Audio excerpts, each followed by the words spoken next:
There are a couple of seats if you wanted to squeeze in. There's one in the front, and I thought I saw one this. Oh, maybe somebody sat in the back.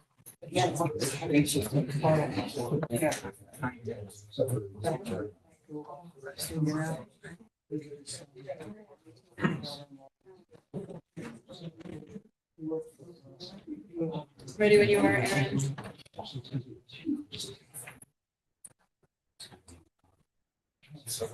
Okay, Madam Chair, you just have to press. I unmuted. Perfect. Thank you. Welcome, everyone. You might need the microphone. Let me know if I need the microphone. Or, John Morgan, can you hear us okay on Zoom? I can hear you, yes. Okay, so it may be the other room if they have any trouble. We use the mic, otherwise it's a lot of trouble, as you've seen us struggle with. I'd like to call this meeting to order of Thursday, September 5th, 2024. It's the Madison Planning and Zoning Commission. With us tonight on the commission are Bob Reinhardt, John Dusa, Andy Rubin, myself, Carol Snow Chair, Mike Bugda, and Jeff Downs. And we have joining us on Zoom, John Morgan, Commissioner. The first item on our agenda tonight is the Plan of Conservation and Development update. And I don't know, Erin, if you want to give a quick overview, or Bob Reinhardt, if you want to add comments. Sure. To what we've done since the last meeting. Yes, to kick us off. So at the last meeting, which was about a month ago, the commission asked to have all of the written comments uploaded and have time to review those, and also time to consider what the public comments were submitted during the hearing. So we've done that, discussed some of those recommended changes. I've met with John Guskowski, our consultant, to try and find locations where we could add some of those common themes that came back through us. And so this redlined document is the revised version. And one of the biggest changes you'll see, and sort of a lot of our conversation was to try to front load the document with more meat, more substance, so that you didn't have to go looking through the entire document, looking for some of the policies and proposed actions. So we did have some commission members assist in that drafting. That was Bob and John Morgan, and John Dusa also added some language to our conclusion to make that a little more succinct. So we could go through those changes and see if anybody had discussion or comments. I did send this out to you earlier and did not receive any feedback. Negative feedback, I should say. we had nice feedback. So the hope for this evening was to go through, to have consensus on the document and to adopt the document. You have worked on this plan for 2 years. It was September of 22 that we began this journey. So many of you came on the commission during the process, and we had learning curves and edits and changes of format. And I think you came out with a great document. The only caveat I would say is that if we come up with, if you're okay with the substance and we see some grammatical errors prior to printing, that we would just correct those as we move forward. We noted one where we had in our contents the executive summary, which we did call it an executive summary, and then changed that wording to overview. So minor things like that, and spacing and whatnot. Great, thanks. Bob, did you want to add anything to it about I would changes just, and updates? yeah, so the, couple of things. One was we know the demographic data is not current, but it's the most current we get. So posing the idea that once the new demographic data is available, probably from the state, we can update the POC. I don't think it's going to make a big difference on what we've drafted as far as policies and goals and like, at least then update it and get something a little more current. That's one thing. Excuse me, Bob, we have a request for you to use the microphone because folks in the other room and online can't hear quite as clear. Because you're further from the. Okay, so just to recap, the demographic data we have in the report is a little out of date. It is the most recent we can get, but it is somewhat out of date. We realize that. And we want to start looking for new data. Once we get that and it's good data, then we'll update the POCD. And we don't expect any real changes, but just to keep the document living and real. And if there is a big change, then we'll have to address what that might be for the policy and the goals that we set. That's one.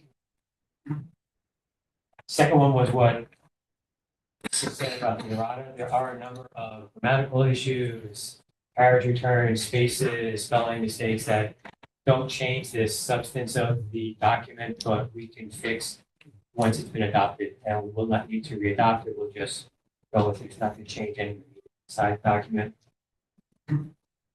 I think there's an opportunity for us, and something I thought we should discuss is that when future demographic data is available, if it does require an update to the document, that we then take that opportunity to potentially reorganize the structure of the document.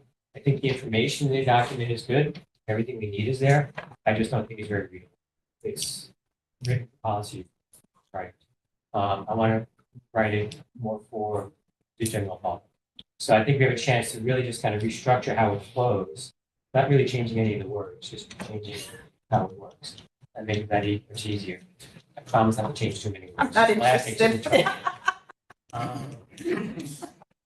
And the last thing is,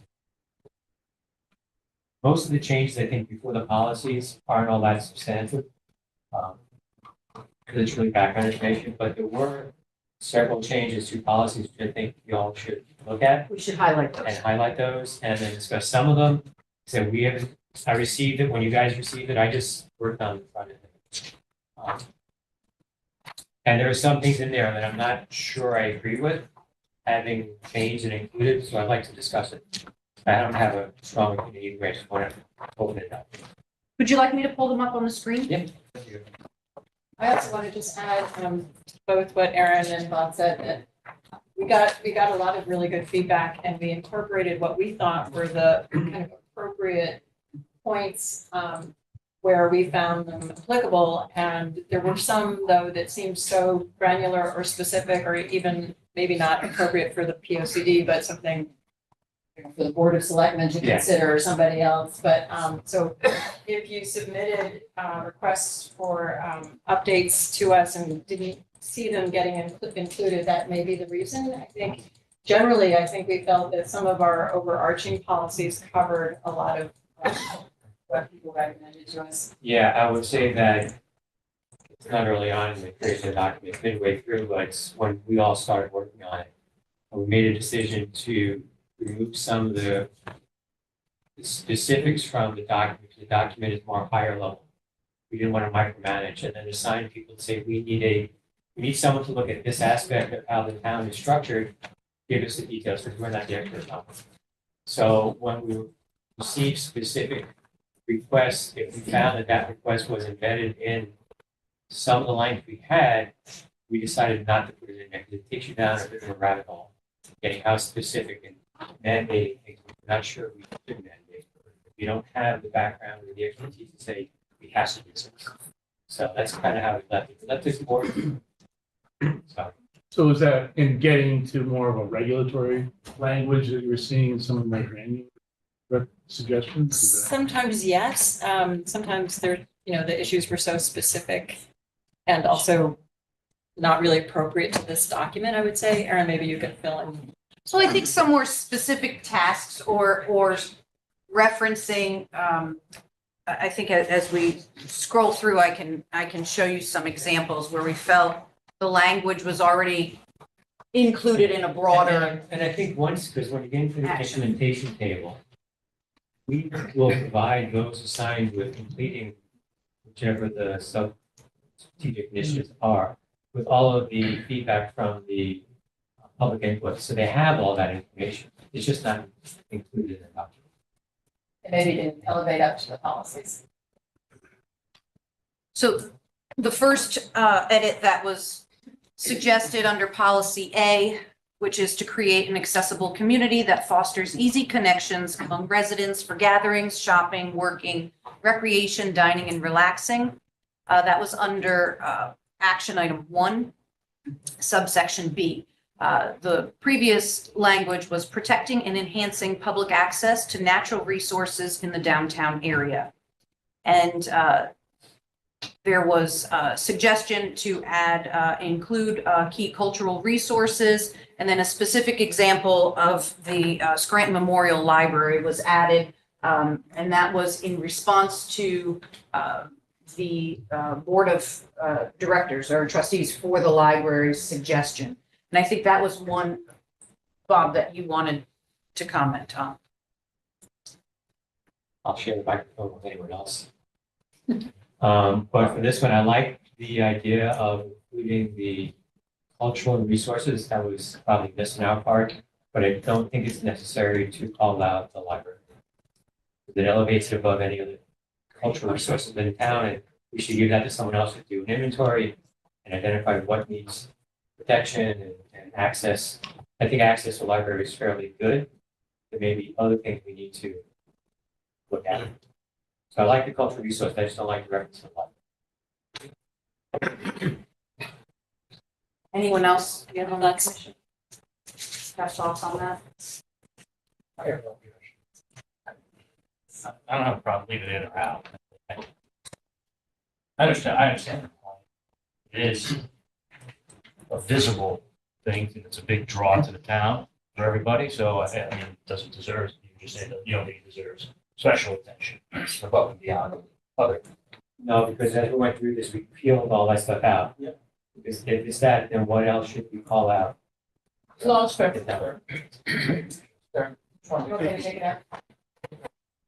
Yeah, I'm okay with taking that out. Because it's specific cultural. It's an example, and we don't do that with others. Right. Okay.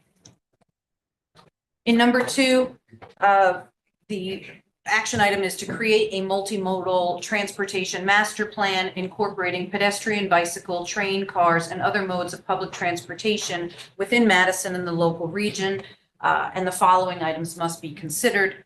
And in letter D, it was added, there was discussion about private developments, commercial developments, such as site plan modifications or new developments to enhance or increase our sidewalks. And that is included under the Complete Streets policy, that walkability for all. And so we thought that language of just adding as well as private development proposals, not just town investments, but also to highlight that so that in the future that can be considered in the bicycle and pedestrian master plan, as well as any future regulation changes from the commission. Sounds good. That makes Everyone okay with that? sense. For item number 3, updating and implementing the beach and recreation facility master plan. That is an overall plan for the entire town. It was suggested to call out specifically that the surf club, given its size and vulnerability to climate change, should be addressed independently. Yep. So that was added as 2C, create a surf club master plan. And it complements with Rockland Preserve that we've got in there too. Right. Everyone okay with that? Okay, great. There were no changes suggested to policy B. Policy D, or excuse me, C, jumped right over it. Preserve and promote Madison's historic and cultural landmarks, both public and private. Under action item number 1, develop a long-range preservation plan for Madison. And the following items must be considered. One item that was added, develop regulations and incentives to protect historic resources. So that was, there was strong feedback from the public about the importance of protecting historic resources and buildings in the community. So that seemed like an appropriate place to add additional That works for me. language. Yeah. Do you, what was that? There's a lot. Yeah, there was. Yes. I agree. Policy D had an additional revision. There was a previous language in the plan that was removed, and it was specific to septic systems and nitrogen. And that language was a little specific and not quite, it didn't quite work for the commission and it was removed, but the importance of protection of Long Island Sound resources and other inland wetland resources is important. And so that was redrafted into policy D2. And that support remediation and restoration of tidal wetlands. The following must be considered. So not only technical and financial resources about invasive species, but also focus on reducing adverse impacts such as water quality degradation from nitrogen and other nutrient loading to Long Island Sound and other significant alteration of natural ecosystem characteristics and functions. So that broadens it even more and brings us, ties us into the inland.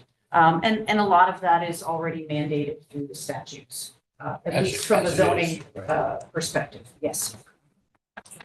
It will become more important with climate change, I think. Yeah, I think that was positive. We did receive several comments, not just from residents as well who had followed along through the process, but also from the Inland Wetlands Agency. The third one was a suggestion from the Conservation Commission, and that was just the switching of a word. Instead of encouraging the use of green infrastructure and low-impact development techniques to manage stormwater, that language was firmed up to require. And that would be consistent with the state's new stormwater guidelines as well, and help set the tone for any future zoning regulations as well as stormwater management regulations. Were there any concerns about that? Good. Okay. And the tree preservation and protection that was encouraged by several residents who are looking to implement a tree canopy protection ordinance to add more detail to that the language that we already have. And so I drafted this language with John, thinking that it both encompassed town properties as well as private property. So it's increase active management and preservation of trees by developing management plans for town properties, including a tree replacement program, and B, providing opportunities for preservation and restoration through regulations. So that gives way to possibilities of future ordinance as the Board of Selectmen would work through that process, as well as zoning regulations or subdivision regulations. So just a quick question on that one, on B. So then that would, under that one, then we could look at the request that was from Peggy about specifically looking at tree preservation when reviewing development plans. That's not required now, but we can start building Right. under that. You see that as encompassing that? You could do that anyway. Oh, I know. I think there was enough language as far as preservation of natural resources. Okay, In this, there was a specific request from a number of residents, including the first select woman, to be a little more specific as it comes to trees themselves. And that, I don't know what that would look like now. I think that's part of this process that some of the residents are going to be going through. Working on an ordinance. Working Yeah. with the Board of Selectmen, on a local, a town-wide, this could include as simple as trees within the right of way or aging trees on town properties or on the sides of the road if they need to come down. What is our policy on replacing them? What is the policy on, achieving sightlines for development? What if somebody is looking to subdivide a property or redevelop a property? You could look into options for regulations such as identifying trees over a certain DBH, things like that. Opportunities for preservation or replacement. You can really be heavy-handed or light-handed, and I think time will tell a little bit as we get a taste of what the community is really willing to entertain.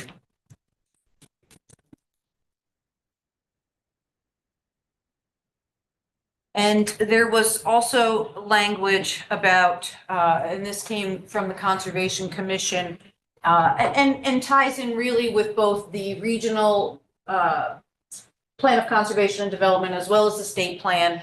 And that's the need for supporting agricultural operations and protecting farms, providing opportunities for farms and sustainable local food supply.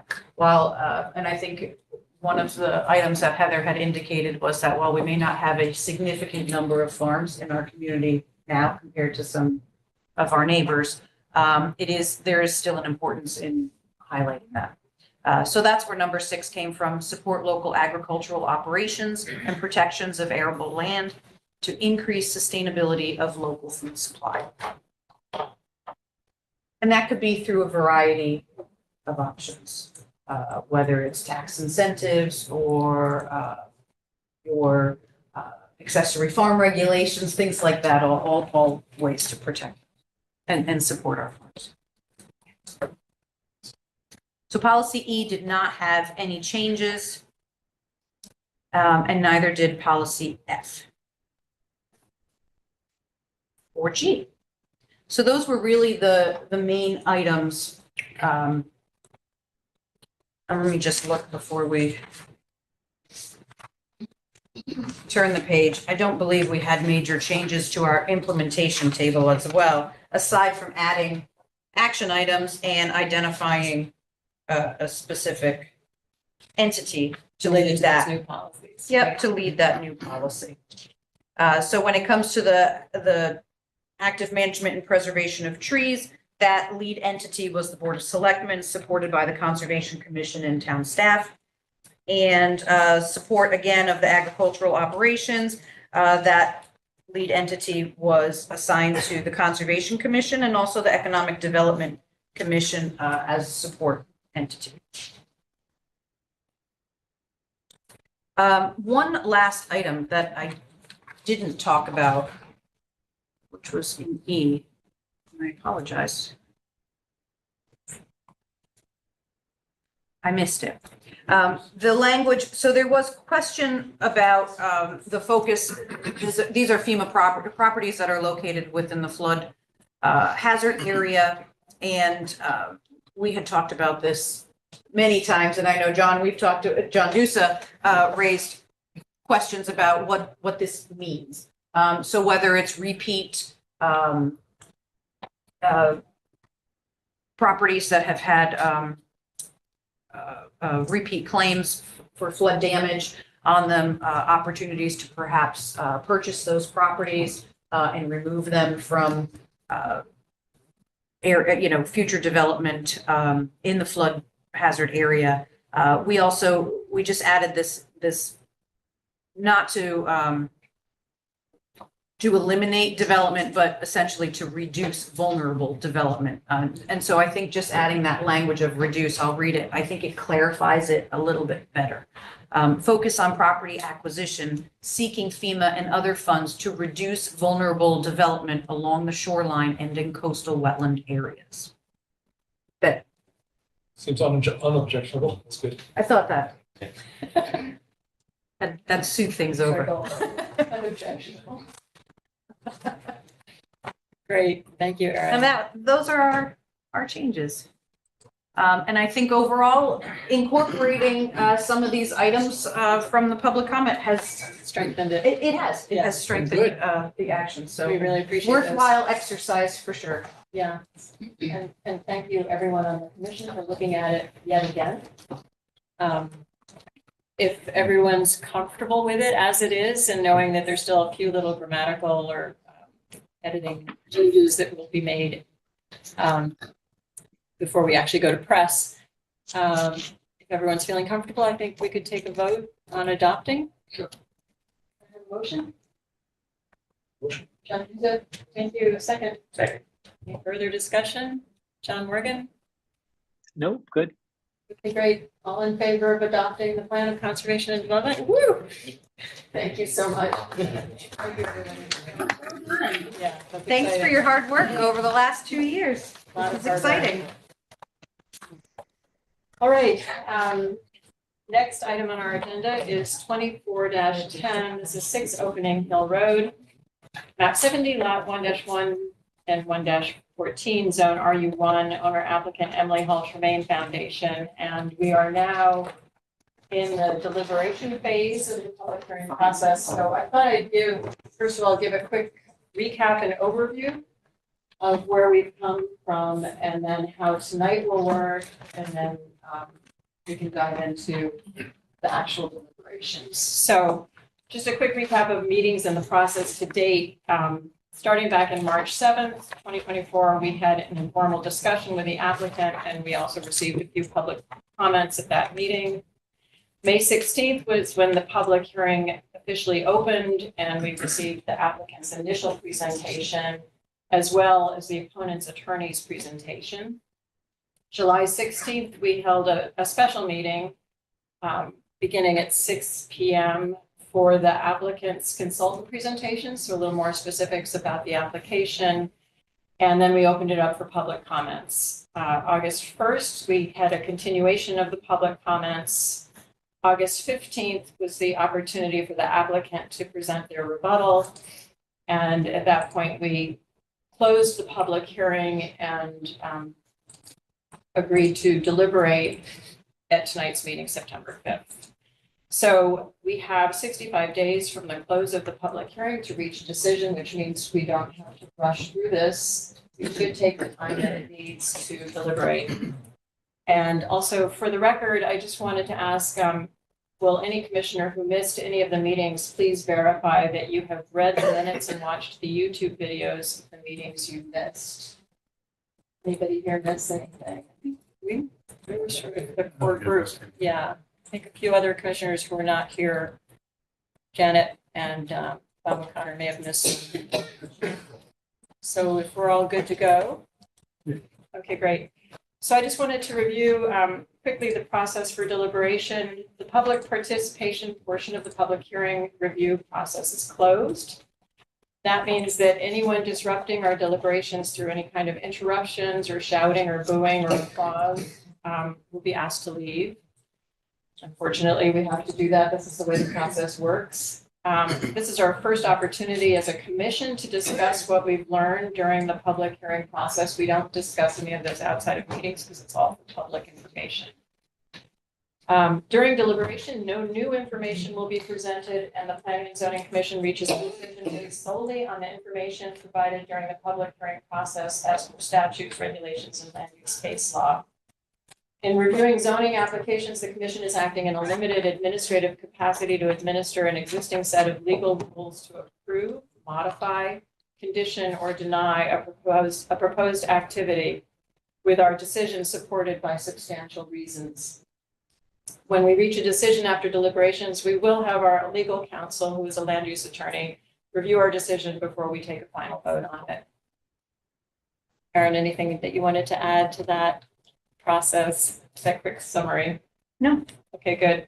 Nice job. So I just wanted to also say our job as planning and zoning commissions and commissioners in reviewing special exception applications is to interpret laws and regulations, not hearsay, distinguish facts from misinformation, rely on data, not drama, and focus on substance, not feelings.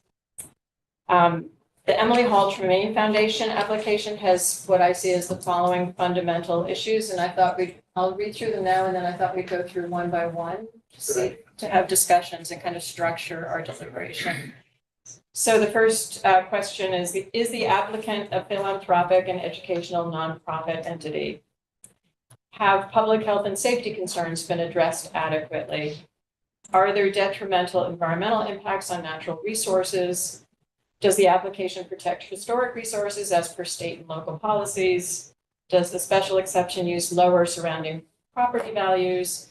And will the proposed use compromise public convenience and welfare or future use of the land. There may be additional issues that will come up too among us. So why don't we start, if everyone's ready? To answer the question, is the applicant a philanthropic and educational nonprofit entity? Jeff? Well, I think, aren't they by the 501c3 status that defined as that? So I would say that they are as far as that is. I agree with that. Anyone else want to add anything? Can't hear it. Yeah. They need You the might have to microphone. pass the microphone around, for folks to speak closely to. You have to, yeah, hold it close.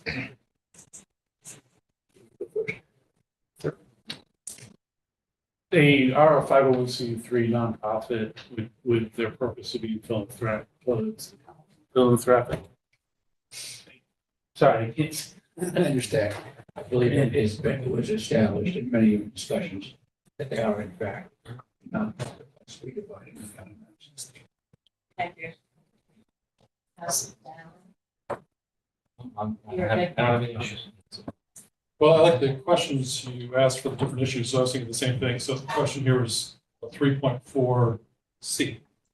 And the answer there is yes, because it's not philanthropic / educational. What is it? So let's say this, maybe it's a 3.4C. And if it's not, I think we're done. Right. I also just want to add that I think that the Emily Hall Tremaine Foundation presented what they do, especially in the rebuttal. I got more information. I felt like I was getting more information about what the foundation actually does to make me feel comfortable. Yes, it's a philanthropic nonprofit. All right, so the next question is, Madam Chair, just. Oh, sorry. See if John yeah, Morgan has any. John Morgan, sorry. Yeah, I'm in agreement with everything. Okay, thank you. And feel free to pipe up if I've missed you. I will. Oh, he will. Great, all right. So our next question, have public health and safety concerns been addressed adequately?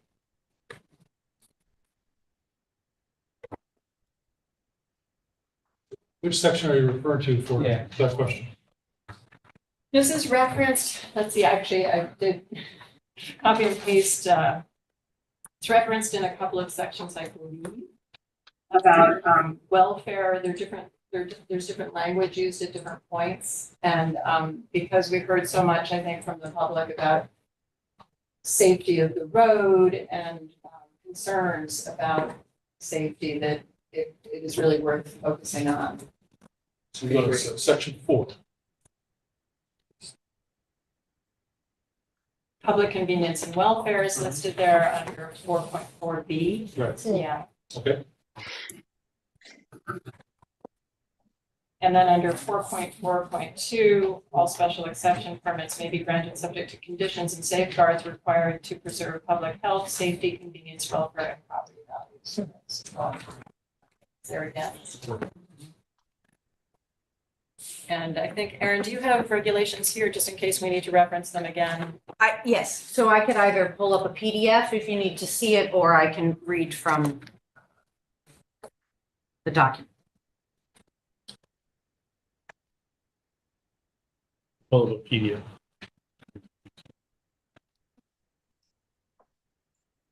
John Morgan, would you like to share thoughts about public health and safety concerns and if they've been addressed?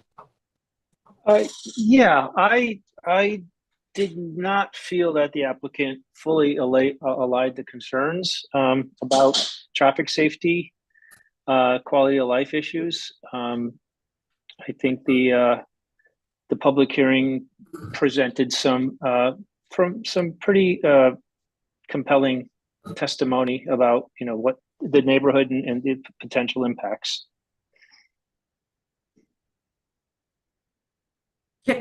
So as part of your deliberations, understanding that your decision needs to be based on evidence in the record. And so when you are highlighting areas that would either support an approval or denial of the application, you need to be specific and have substantial and specific evidence. So when you, in your statement, John, can you elaborate on what information you're relying on for that? Or at least like, because the special exception and understanding in case law is that a special exception, one, these are your general criteria that you have to consider. The use is allowed in the zone subject to your consideration under these specific criteria for section 4. And you need to weigh whether or not concerns or potential impacts can be remedied through the application of a condition on an approval. So it's important as you go through this process to think of that this way. Is this something, the concerns that you raised, John, what are those? And do you think there are conditions that could satisfy that or not? Okay, I hadn't thought of it in those terms, Aaron. So give me I'll take some time to think that through. Yes, so that's the lens that the commission needs to be reviewing. And Yep, there's understood. a standard of practice for the review of an application, and this is supported through case law in the courts. Thank you, Erin. And Thank John, you. take time with that if you need a little time. Yep. I wanted to say that in my analysis, I tend to think in terms of whether we got quantitative information or qualitative information and subjective or hard data. So I found that the traffic studies by the applicant were helpful. I found that, for example, the petition from the public health professionals was kind of alarming, but also kind of vague in that they made generalizations, I thought, that weren't substantiated by any hard data. And that's kind of how we have to look at it, I think, in our review is, again, I said, sort of separating fact from hearsay. So that's how I'm leading, is that I think we did get some assurance or reassurance from the traffic study and the consultant that, yes, it's a narrow road. Will this project significantly increase the dangers? I think they even said actually that the numbers of people who would be using the land through this foundation are fewer than what it would be if it were a 3-family subdivision of the 6 acres. So, but I'd like to hear what other people took away from that. I have a slightly different perspective on it. As far as all the different subjects in there, the subsections, the real estate, the property value, that's subjective. I'm not qualified to speak to that. It's future, but and as far as the traffic goes, I understand. I'm not necessarily refuting the information that was presented. It's just I think it's a piece of it's missing is in the part that I would look at as a potential solution or condition. And the issue that I have about this entire thing really is these larger events. I think it's 150 odd people, however many times a year that is. That's a different situation than 3 homes built in a subdivision and a family of 4.2 moving in or whatever the demographics say. This is a big event. It's episodic by definition. And I think it creates a whole different set of issues and circumstances that some of which we can't even begin to think of what could happen, how it could happen. And again, that's just my opinion on it. I'm not necessarily disputing, sight lines, these are civil engineers, they can measure. I'm not saying they can't, all those stuff. And, there's issues with the trees being trimmed and all these things that have to be maintained. But just to offer that up, I think, I have a little bit less event. I have no issue with the philanthropic piece of it. I have no issue with people, living there and wanting to experience the thing at minimum. So 25-person events, that starts to push it a little bit, but I think that's be okay. It's just a big event. That's where I'm at. Thanks. And Thank you. So Carl took a slightly different approach. I just went through section 4.4 A, B, and C to start. Try to keep Yes. that apart. You read through those, Carol, at the, Right. I know you read 4 And 4.4B, I basically broke down, it's really two parts to it. The public convenience and welfare, and then the appropriate use of neighboring property. So when I looked at it, I'm gonna get to what you were saying, because I more or less agree with your statement. When I looked at the first part of it, the public convenience and welfare, I had to assume that the public it represents the town of Madison and all its residents, not the residents of the neighborhood. Part B is the residents of the neighborhood. And I think at that point, I think there's a benefit to the town to having a nonprofit cited there. There'll be a slight increase in the economic benefit from that, retail sales, food and things like that, offset by the loss of taxes. The Board of Selectmen can work with the foundation to get a payment in lieu of taxes. I checked, we can impose that condition. I think also you get the renovation of the site and the continued upkeep. So I think from that aspect, the town of Madison has it's a wash, maybe a slight benefit to it, but it's not a negative part. When I go to the second part is where it gets a little different. And it really comes down to the idea in the last presentation, the applicant compared the uses that they anticipate, the meetings, gatherings, events, and residences. And residences I'll put on the side. They compare that to what would normally happen at a regular home. And you can go through each one, you can say, yeah, you could end up with a large 150-person event. It's a once in a lifetime event. Your daughter gets married in your backyard. Your son gets married in your backyard. It happens once. It doesn't happen 3 times a year every year.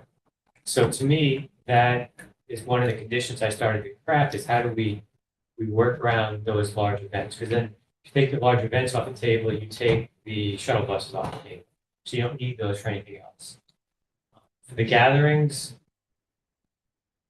every week, I still think that's kind of a lot. I prefer a condition that reduces the number of gatherings. It's like if your neighbor had a 30-person party every week, you'd be a little annoyed. And the meetings are just running a business. I think it's maybe allowing a meeting or multiple meetings every day of the week, every day of the year is probably too much as well. So to your point, Aaron, the idea is that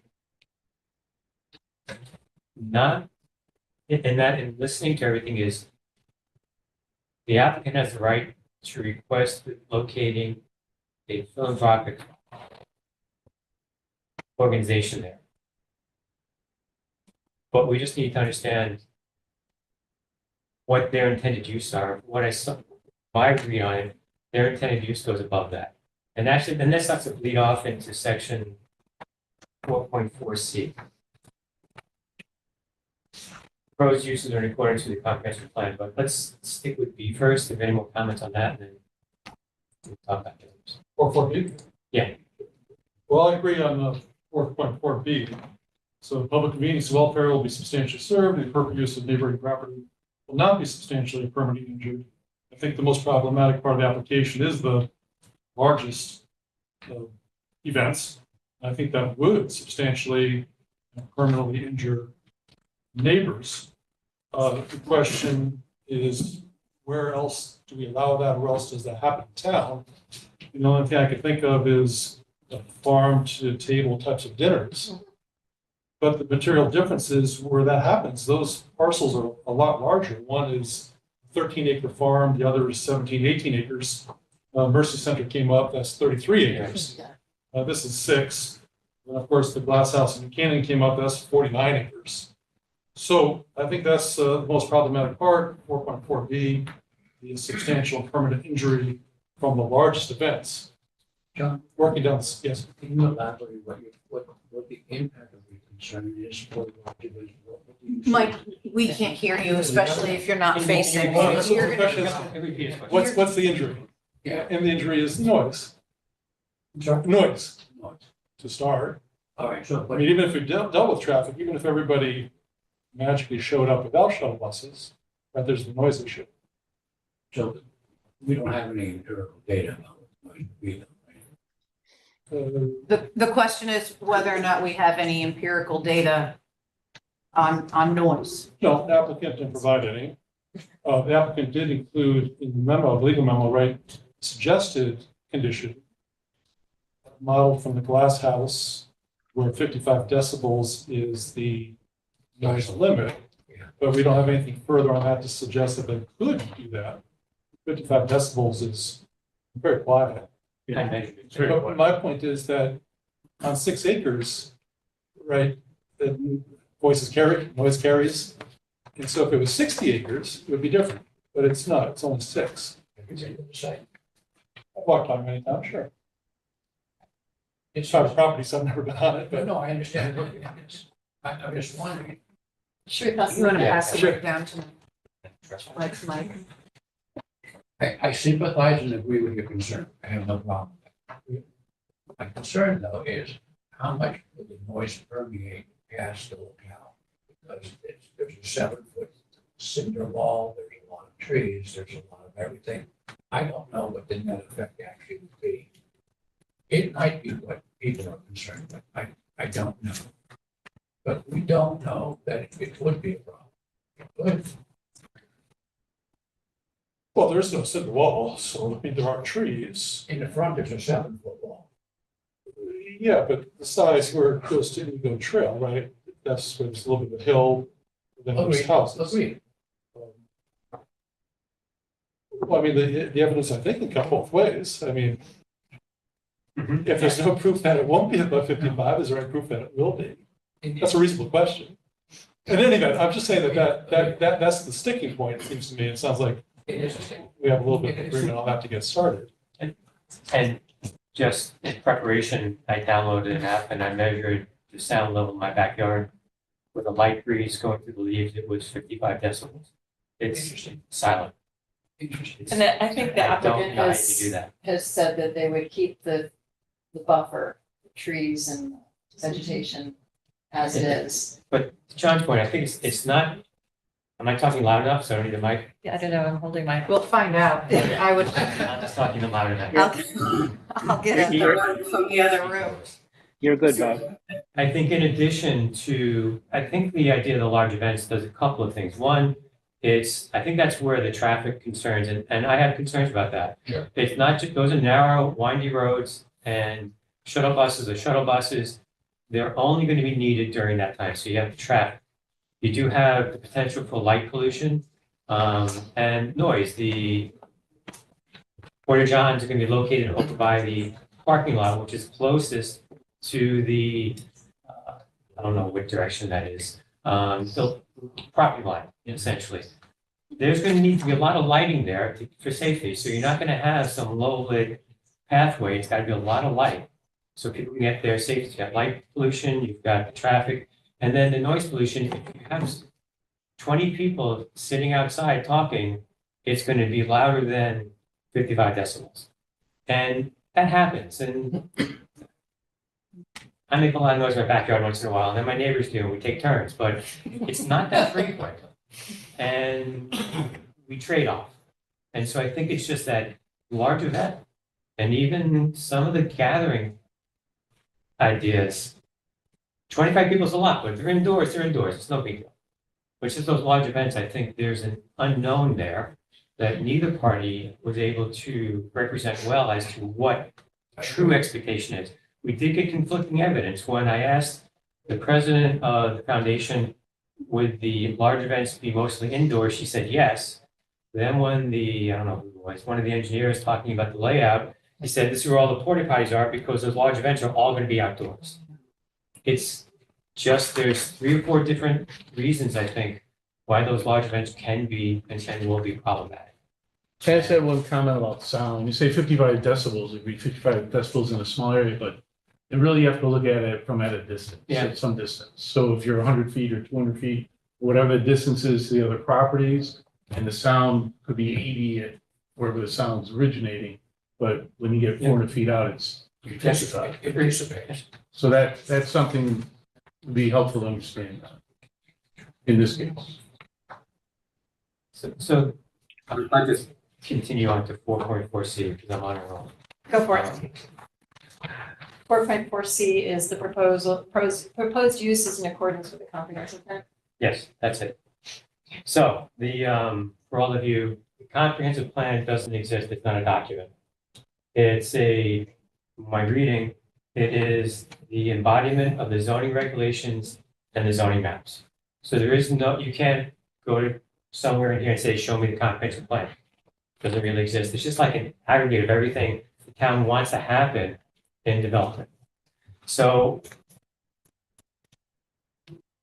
when you're looking, there is no place to find out what our comprehensive plan is and what it says about an application like this. It doesn't exist, so it's left to us to interpret. And then when you look at the regulations, it specifically allows philanthropic use in a residential zone. Just the way it is. That's the rule. But they don't define what philanthropic use is. So then it's up to us. It's a nonprofit, they're a philanthropic organization, there's no argument there. But when they talk about philanthropic use, what activities and what utilization was anticipated when that regulation was written? That's all we can do. And it's nowhere I could find. I looked everywhere. And so then you have to dig deeper into the regulations to try to tease out, well, what could they possibly be? It's like constitutional law. Drive you a little crazy. There's no boundaries that I could find. Right, but I did find something, I think, which helped me start to shape my thinking about this. Okay. And that's in section 5.1, which defines the purpose of the RU1 and RU2 districts. Okay. And they just talk about why those districts were created. And it's separate from special exceptions and all those things.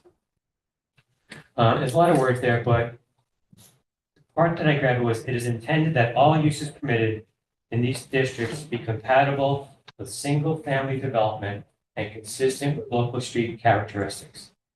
And there's some more words, and then it is hereby found and declared further that these regulations are necessary to the protection of these areas and that the protection is essential to the maintenance of a balanced community of sound residential areas of diverse types. So to me, when I read that, I said, okay, I can envision the siting of a philanthropic organization in a rural residential district as a very positive thing, right?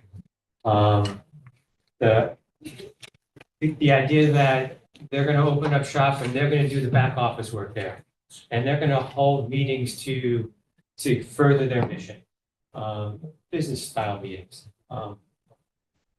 The local residents can learn what the mission is and maybe get on board and try to help out. Or not, doesn't matter. But overall, I think it's a positive thing. And that ends up being a definite benefit both to the town and the neighborhood.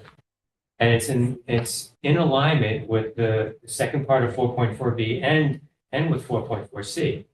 But here's the but I keep bumping up against, is that the requested uses in the original application, even with all the current conditions that have been provided, they still stand.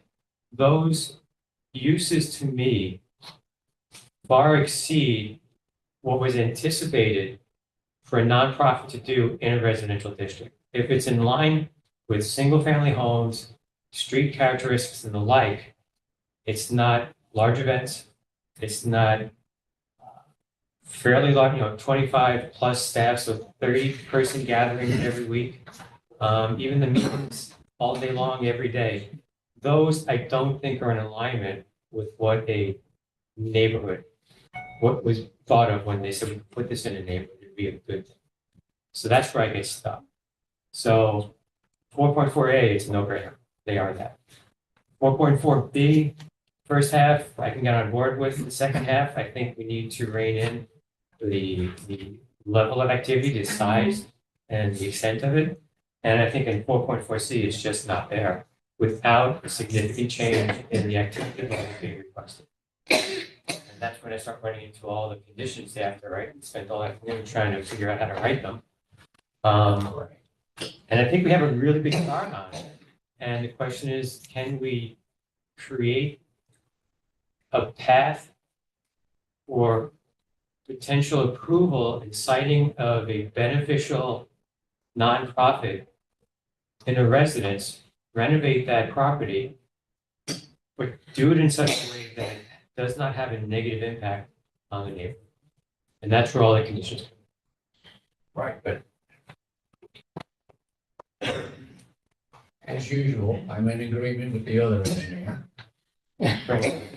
But I think there's a very use-specific aspect to this. And part of that use-specific aspect of that is their general location. They are walking ponds inside the wooded area. And it makes me think I have no sense of what the impact will be for any number of people in that locale. And without some trial to see what that would be, I have no way of judging whether it would be bad or good or non-consequential. The concerns of the neighborhood are valid. They have a legitimate concern about the noise, the light pollution, and the traffic. I have no question with that. The question is, how bad will it be? I do not know the answer. No, John, do you want to? Yeah, I'd like to add on to the question about the public convenience and welfare. And a lot of my concern goes to the activities being governed by this by the annual plan. That annual plan really troubles me. I think that plan puts a significant burden on the town, to the public, as far as how does that plan get policed? I cannot, in my mind, figure out a non-invasive way for that annual plan to be policed. And then how do we, on an annual basis, review that plan and figure out what's actually reasonable each year? We have another public hearing, a P&Z public hearing to hash out what the foundation can do or not do over the next year. I just don't see how that works, and I think inevitably it places a strain or a stress on the neighbors to police it themselves.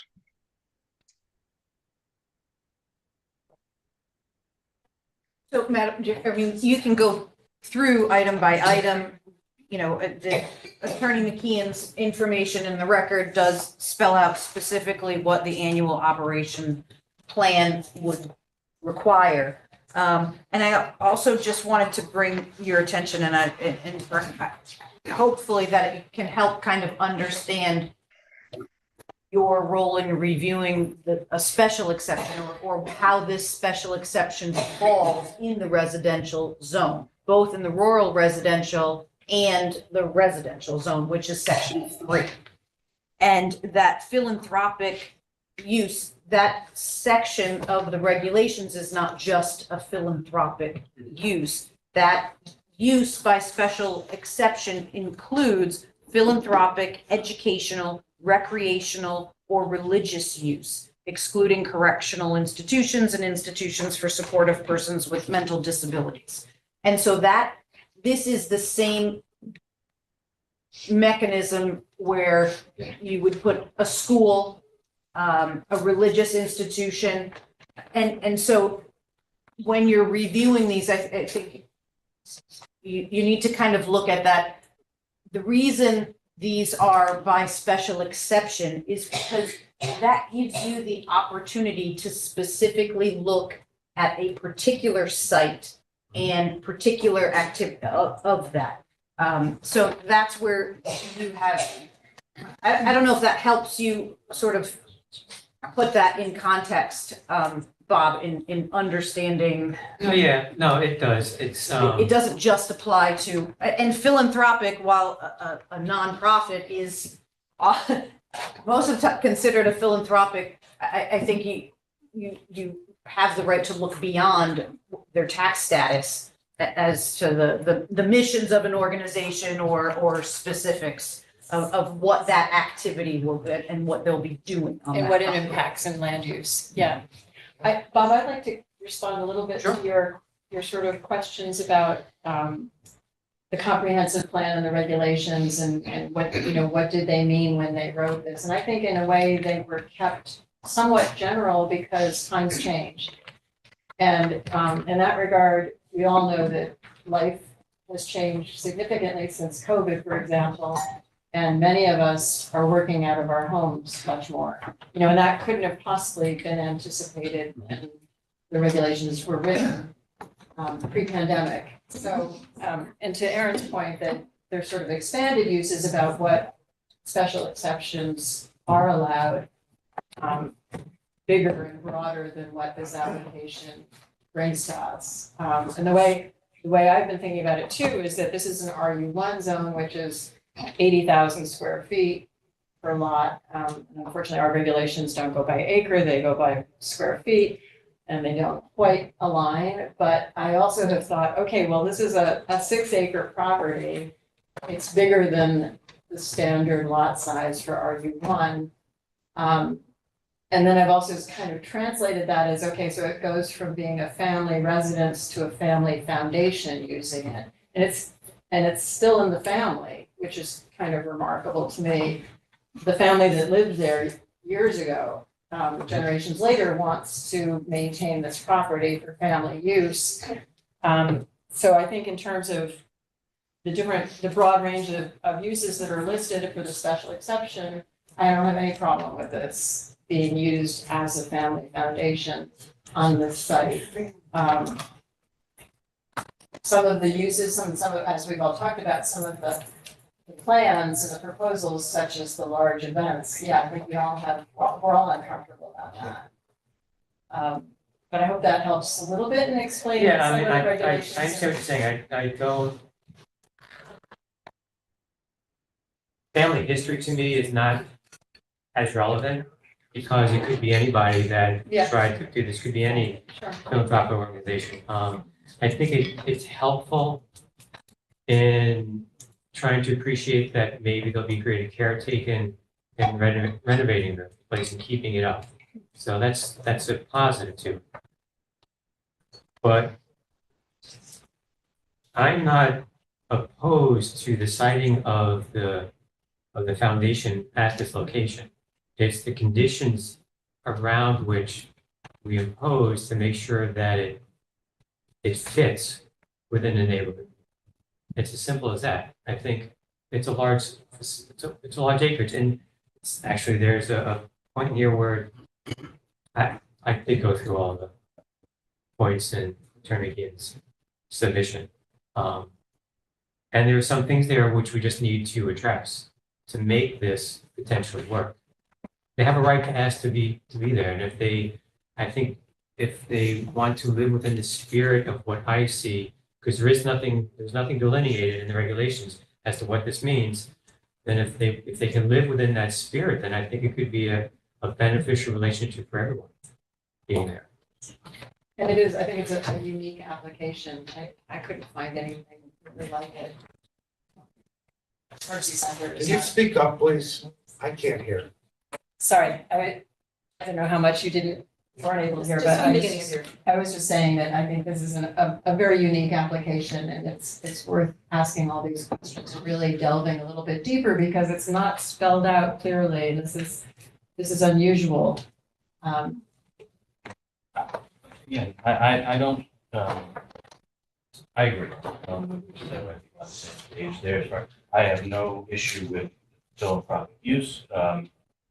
Take these folks at their word. I think that is a benefit to the neighborhood. But I think all the different events, I think, are disruptive and not in keeping with what was there. And it's part of the other things that's, I agree with John on the policing on all the plan. I think I applaud the effort. I thought there were some good things brought out, but I just think then there's a burden put back on the community, put back on the town. I agree with all of that. And it will be challenging and things will just happen. They'll slip. They naturally will.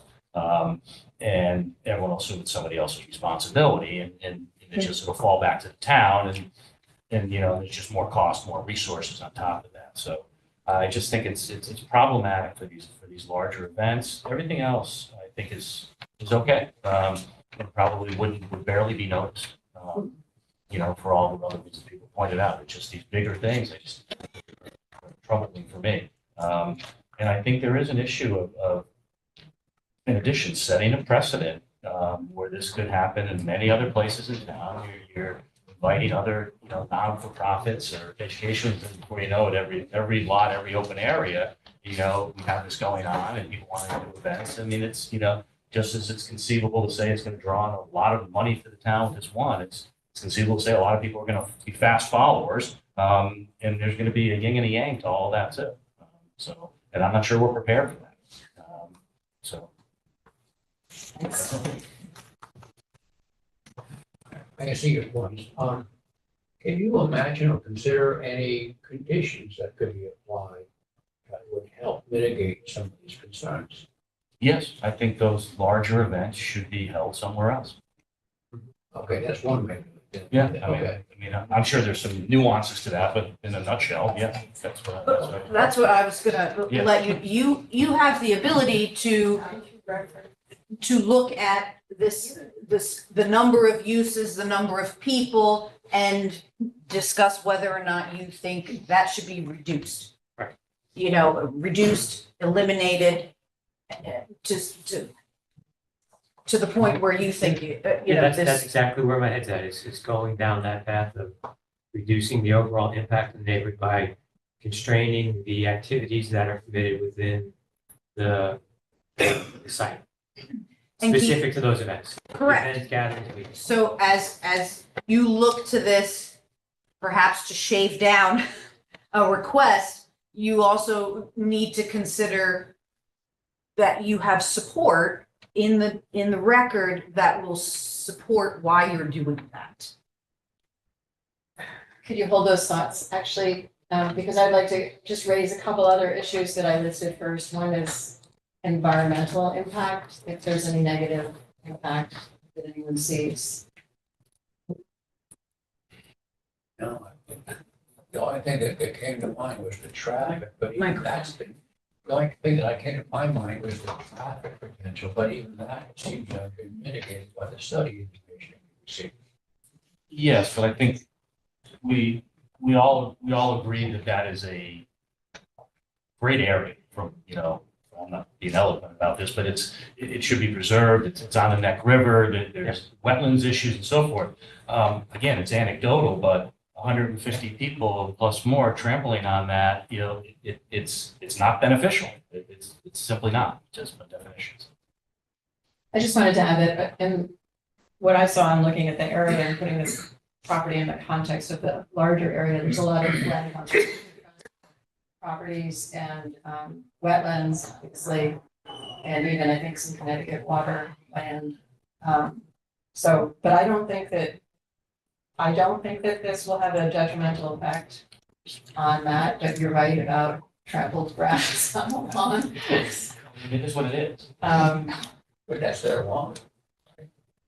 Then I also wanted to, unless anyone has any other serious concerns about environmental impacts, John Morgan? Nope, okay, Jeff, I don't, anybody just to else? back up your point, right? The applicant could have made even more of an argument for the environmental preservation because 3 acre, three houses, I mean, you can see what that would look like just by walking up the road. So It is- there is a benefit to keeping it intact as much as possible. It is one of their 3 pillars of areas of concern too. As is the next question about protecting the historic resources. You've touched on it a little bit, Andy, about, you know, you see that as a good thing that they will. Bob, you've talked about it too a little bit, that, you know, maybe by having it be the family, they will care more. I don't have any concerns about what they've presented to us about preserving the historic structures and not having. But again, it's simply there, if this goes through, they'll renovate the house. Yeah. They'll bring it back to its original form, which it's historic, and that's one of the things we've been trying to do. And there's value. Yes. Open Okay, and then space, that's all good.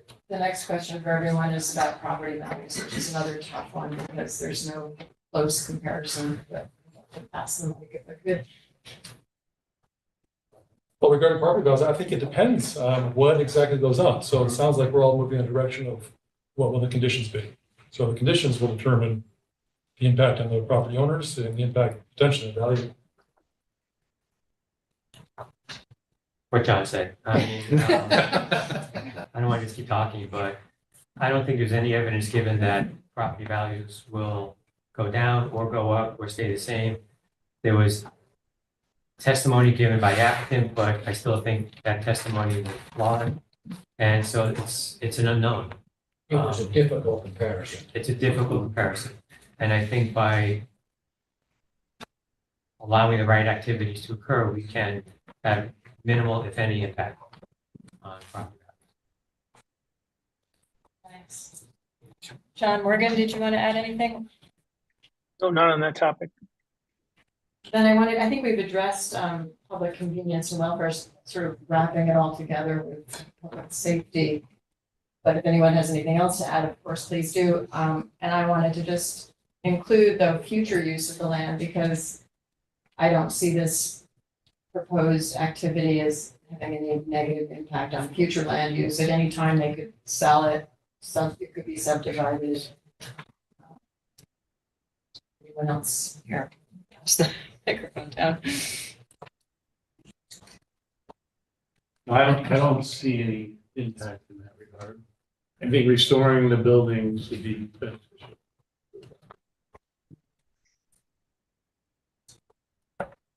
John Morgan, anything else to add? No.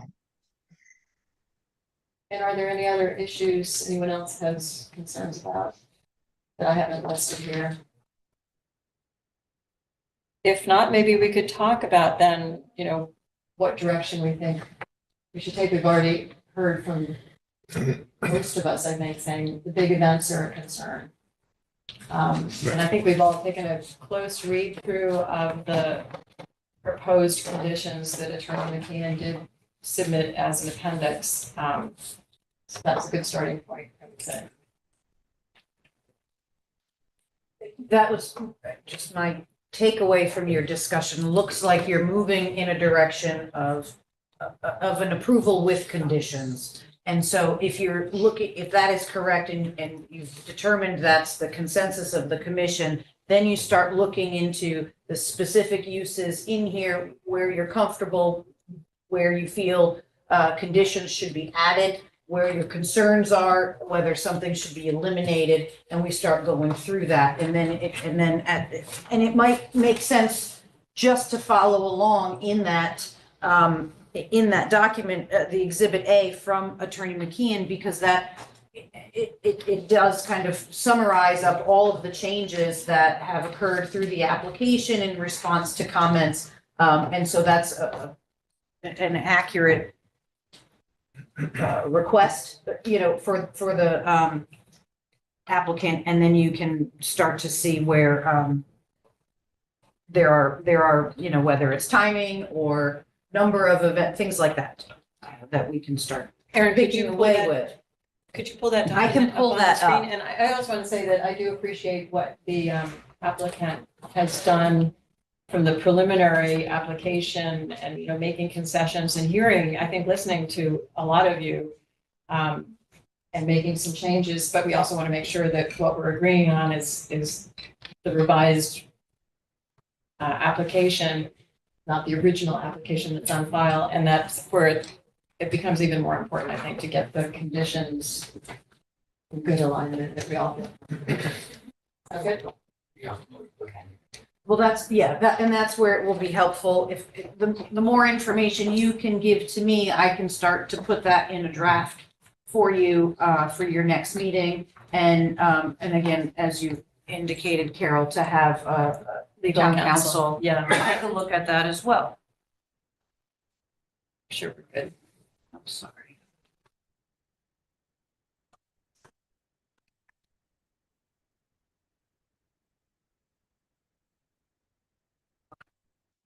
So I'm just gonna scroll, not to give everybody a headache.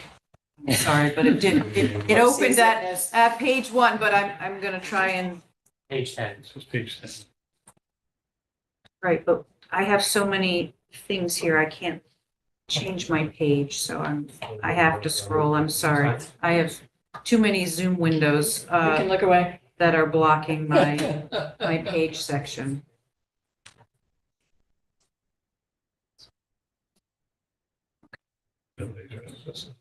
Stop. There we go. Here we go. So this,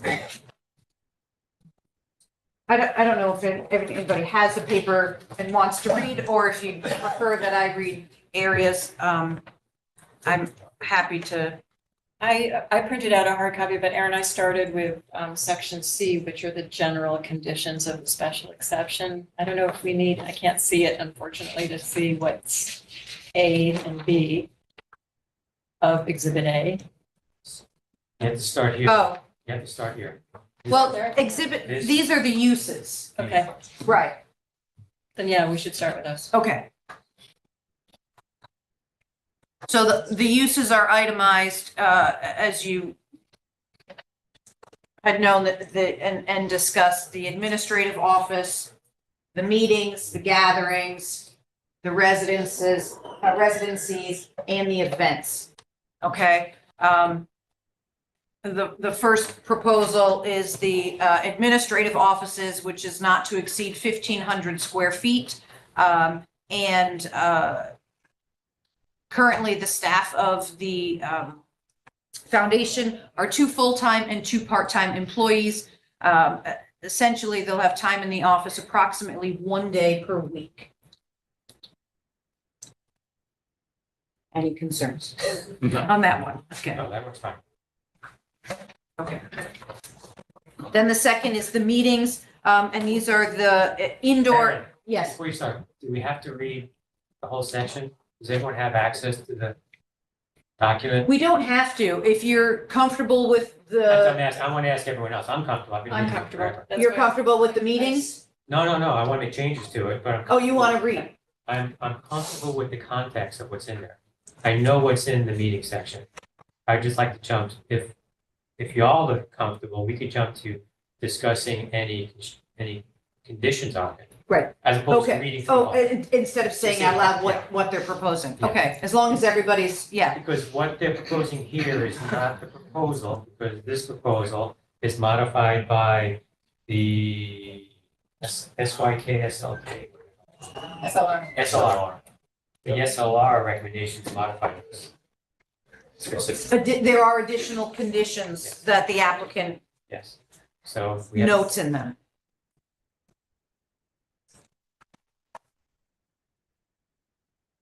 So- Y'all okay with that? Yeah. Okay, just wanted to check. So we don't need to read it all, but if you have issues Yeah. with any of I'm it. happy. So on Please meetings, speak up. are there any? That's what you're at. That's what he's asking. Okay, so,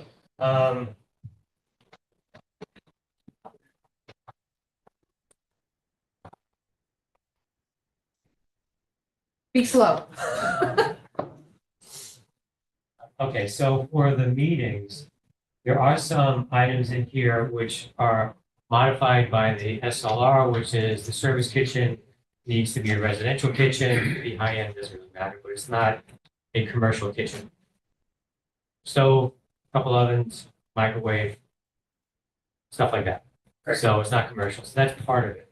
But to me, I'm just gonna jump into it. I think allowing meetings every day, as many meetings as you want every day of the year is too much. And so I'm looking as a condition to limit how many meetings are allowed first. And second, in the body of this, it does talk to on-site parking with overflow parking. I would say no, only on-site parking, no shuttle buses. Can't fit everyone there, they can carpool. But no shuttle buses. That addresses the traffic. Because both people shouldn't need a shuttle bus. Just, there's just been so many changes, but there's the shuttle bus, but what about those 12 or 13 other parking spaces that we have created That's on the site plan. on the site? Yeah, that's, So that's fine. right. So there should be plenty of Should be space. plenty of space. So Yeah.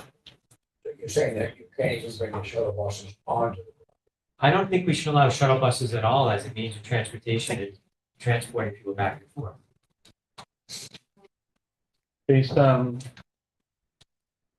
Just, you think that additional traffic? I think it cuts down the traffic, or it cuts down on the number of No, cars. everyone's gonna park there until you have too many people, and then they're gonna have two or three people who can't park there. Park someplace in Madison where we don't have enough parking anyway. And then shuttle them over. I don't think it's necessary. It also adds to the constraint on the size of the meetings. If you have, because this is where it gets the heart of it. If you have 8 residencies, 12 people in a meeting, plus 3 staff, every day you've got 25 people on site, 23 people on site. So I'm trying to find a way to just constrain, control how property is utilized. Transportation is tough, people to show up and move it. I'm- I'm not sure that's the way to constrain, I mean, we can just say, Okay. hey, maximum occupancy or the event is 25, or 50, whatever that number is. but determine I'm throwing out what I how think, people yeah. arrive at the property is maybe a stretch. Okay.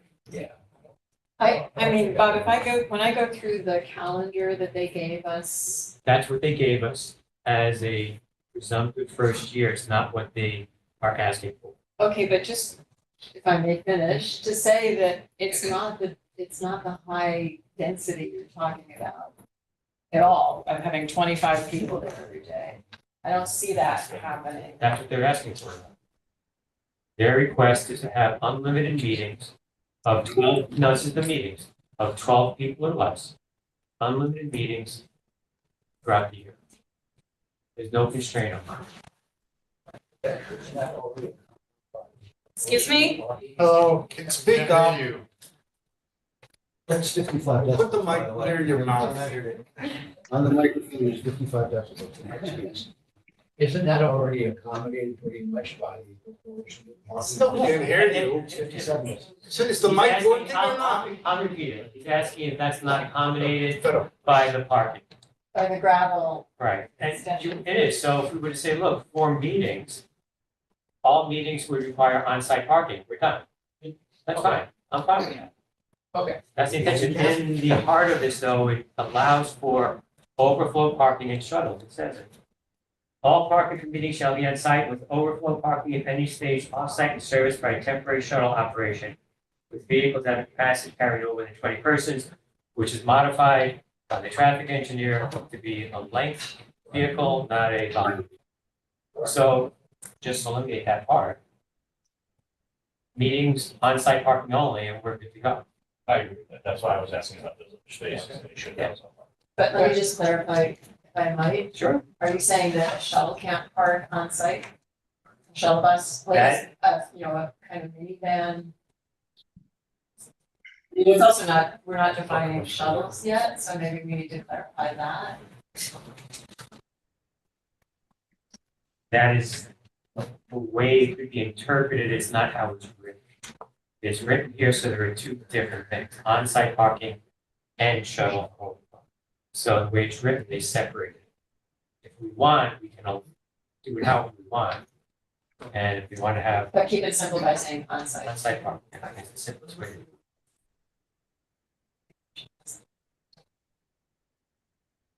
Do you have more? I think you have more to say. Well, the other thing too is just limiting putting some kind of limit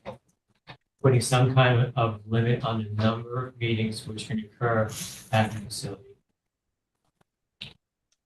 I don't really know where to start. I'm trying to envision this, but as it's written, it's unlimited. I don't like unlimited. The calendar that they gave us, it is limited. I mean, so we could, They made an attempt to bind. Mike's gonna need the microphone when he speaks, because you're not facing you're just a little softer. I think they made an attempt to bound it. And that's what that calendar of events was. I agree, they did. They made an attempt to show what it could be, but they're still asking for unlimited. then we could make this the condition. That's fine. It's just not unlimited. Something between none and unlimited is a good place to be. All right. But that's what I'm saying, right? The calendar is great and gives you an indication of what they're thinking for that first year, but it's not what they're asking for. Okay. That's a valid point. We're approving unlimited if we just go with what's written. I think they're So I don't see it as unlimited number of meetings. I see it as an open calendar that they can have a meeting on any of those days. It's how I How we read want that. to, we can structure it, I think, however we want, so long as there's some control in place. And this is the least impactful thing they're gonna do, having people come to the house and have a meeting, it's not a big deal. We all know it. It's just that it's every day, potentially. Potential every day, but So not let's just according to control this that. sample. I don't care about that sample, because it's just an example of what might happen the first year, not what might happen 20 years from now. Okay, so Bob, what if we use this calendar Yeah, as a condition? I'm going down that path here. Okay. We can look at that as a way of trying to, Because I can't anticipate what might happen in 20 years, and I don't want to, that's why I wanted that's, to you know, change based on nothing. Really. So, but the calendar they gave us to look at, to study, and it's a much lower impact use, I would say. How do we So- condition the condition? Right, so with that, I understand that, trying to reach some sort of acceptable ground here, but I agree with John Morgan's point before, again, how do we police all this? Do we have to put something in there that says, okay, every year, someone has to come before whomever with another plan, and it has to be approved, and they have to stick to it, and someone has to make sure that they do stick to it. So there is a That's the condition operational Yep. plan. at the Yeah. very end. Very It says the commission, through the zoning enforcement officer, Yep. reserves the right to conduct periodic reviews both on and off site to determine compliance with the terms and conditions of this approval and to amend or revoke said approval on written notice should any violations of such terms and conditions so warrant. That's probably the most important condition. Yeah, and it's, as long as the zoning enforcement officer is And it's done, set up to be able to. as I do that. understand, it's done for some farm activities and Currently, so there are. we there's require multiple- annual reporting for several So there's a precedent. types of That's uses. that's fine. I wasn't sure. I knew it was mentioned. John, I heard you chime, did you have? Yeah, I guess I just have that same concern. I mean, is the zoning enforcement officer going to spend a week outside of the foundation checking who's coming in and out? Is that the audit? I mean, I just don't understand how that policing works. You know, some of these conditions and several that are required from land use agencies are self-reporting. And often zoning complaints, are complaint driven. Violations are complaint driven a lot of times. That's true, as are inland wetland violations, when something goes, astray. There are, it's similar with an affordable housing development. There are requirements for annual reporting from an administrator that goes to the zoning enforcement officer. The zoning enforcement officer is your agent, full-time staff that enforces the zoning regulations. That is their job. And so that is receiving these annual reports. We require annual affidavits for accessory apartments that need to be collected. We require, as Carol and Mike said, for farm stays as well. So this is similar in this proposal, and I think that's what Attorney McKeon had indicated on the record, was that he was the applicant who drafted that farm stay regulation and used that spirit, that annual plan to be able to provide the commission with the scope of what that activity is going to be for the year. And you have the opportunity to review that on an annual basis and review it, as well as if, and there's a requirement to report any complaints or non-compliance issues. We can go through the specifics of that.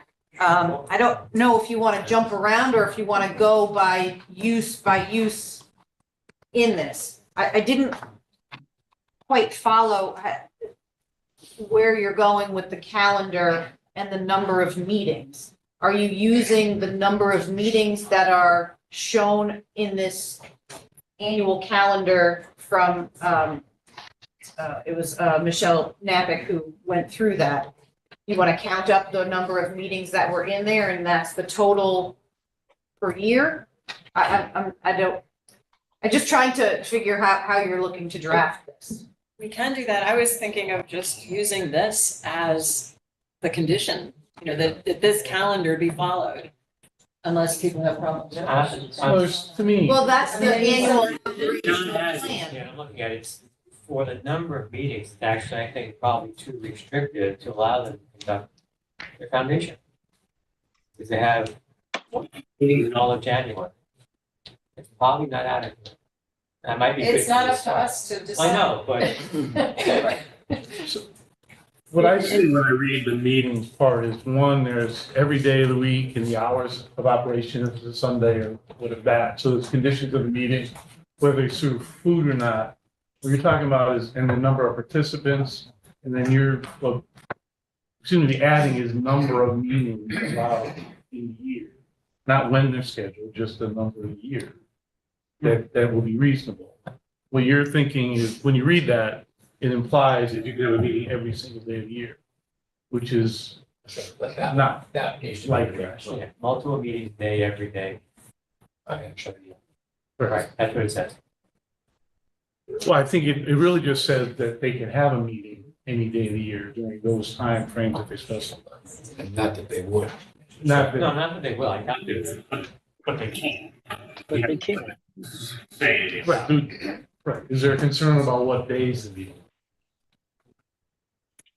You know, I look, if you want to look at a number, then maybe that's something that you add as a condition of that, and just reframe that meeting, how that's Yeah. worded, Yeah. that's all.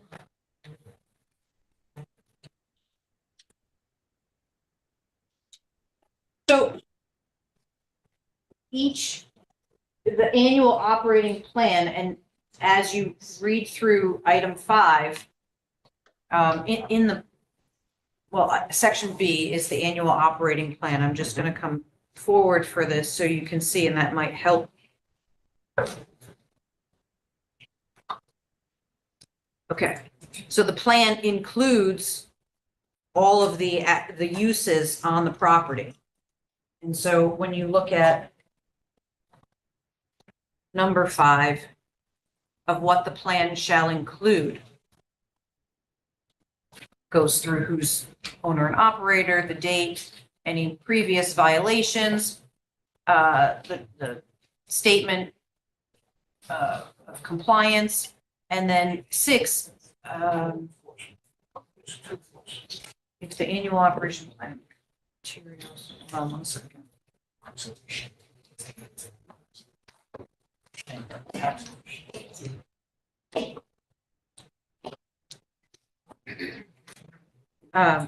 Number 4, I apologize. Oh, I did pass it. I knew I had it here for you. So the applicant is required to, in the plan, to identify when the meetings, the gatherings will be included.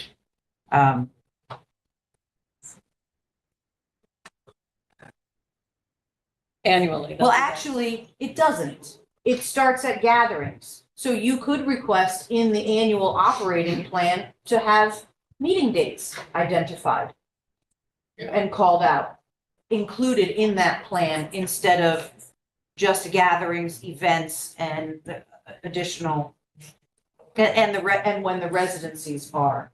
That gives you an opportunity to have that up front ahead. You still probably, in the special exception, as I'm kind of thinking this through, the condition, you're gonna want, you can include it in the operating plan, but if you want to cap the number, there should be some language as a condition as well. I think the practical aspect is that you cannot ask them to tell you the schedule of their meetings for the year. Because meetings are ad hoc. Someone calls and says, I want to give a lot of money, I'd like to talk to you about it. You need to schedule a meeting. You're not going to know that gatherings are planned, the events are planned, but meetings now could be 3 meetings a week, Or you Zoom. you can do that. Well, what if it's just like less than 5 people? Yeah, we can go down that route, come up with a different Not to definition of exceed. meetings. Not to exceed, right? Well, and remember that your conditions need to reflect the reason for this, that this be supported in your record to be, you know, so you limiting something, you need to identify the reasons why and how that's supported in your record. I think it makes sense.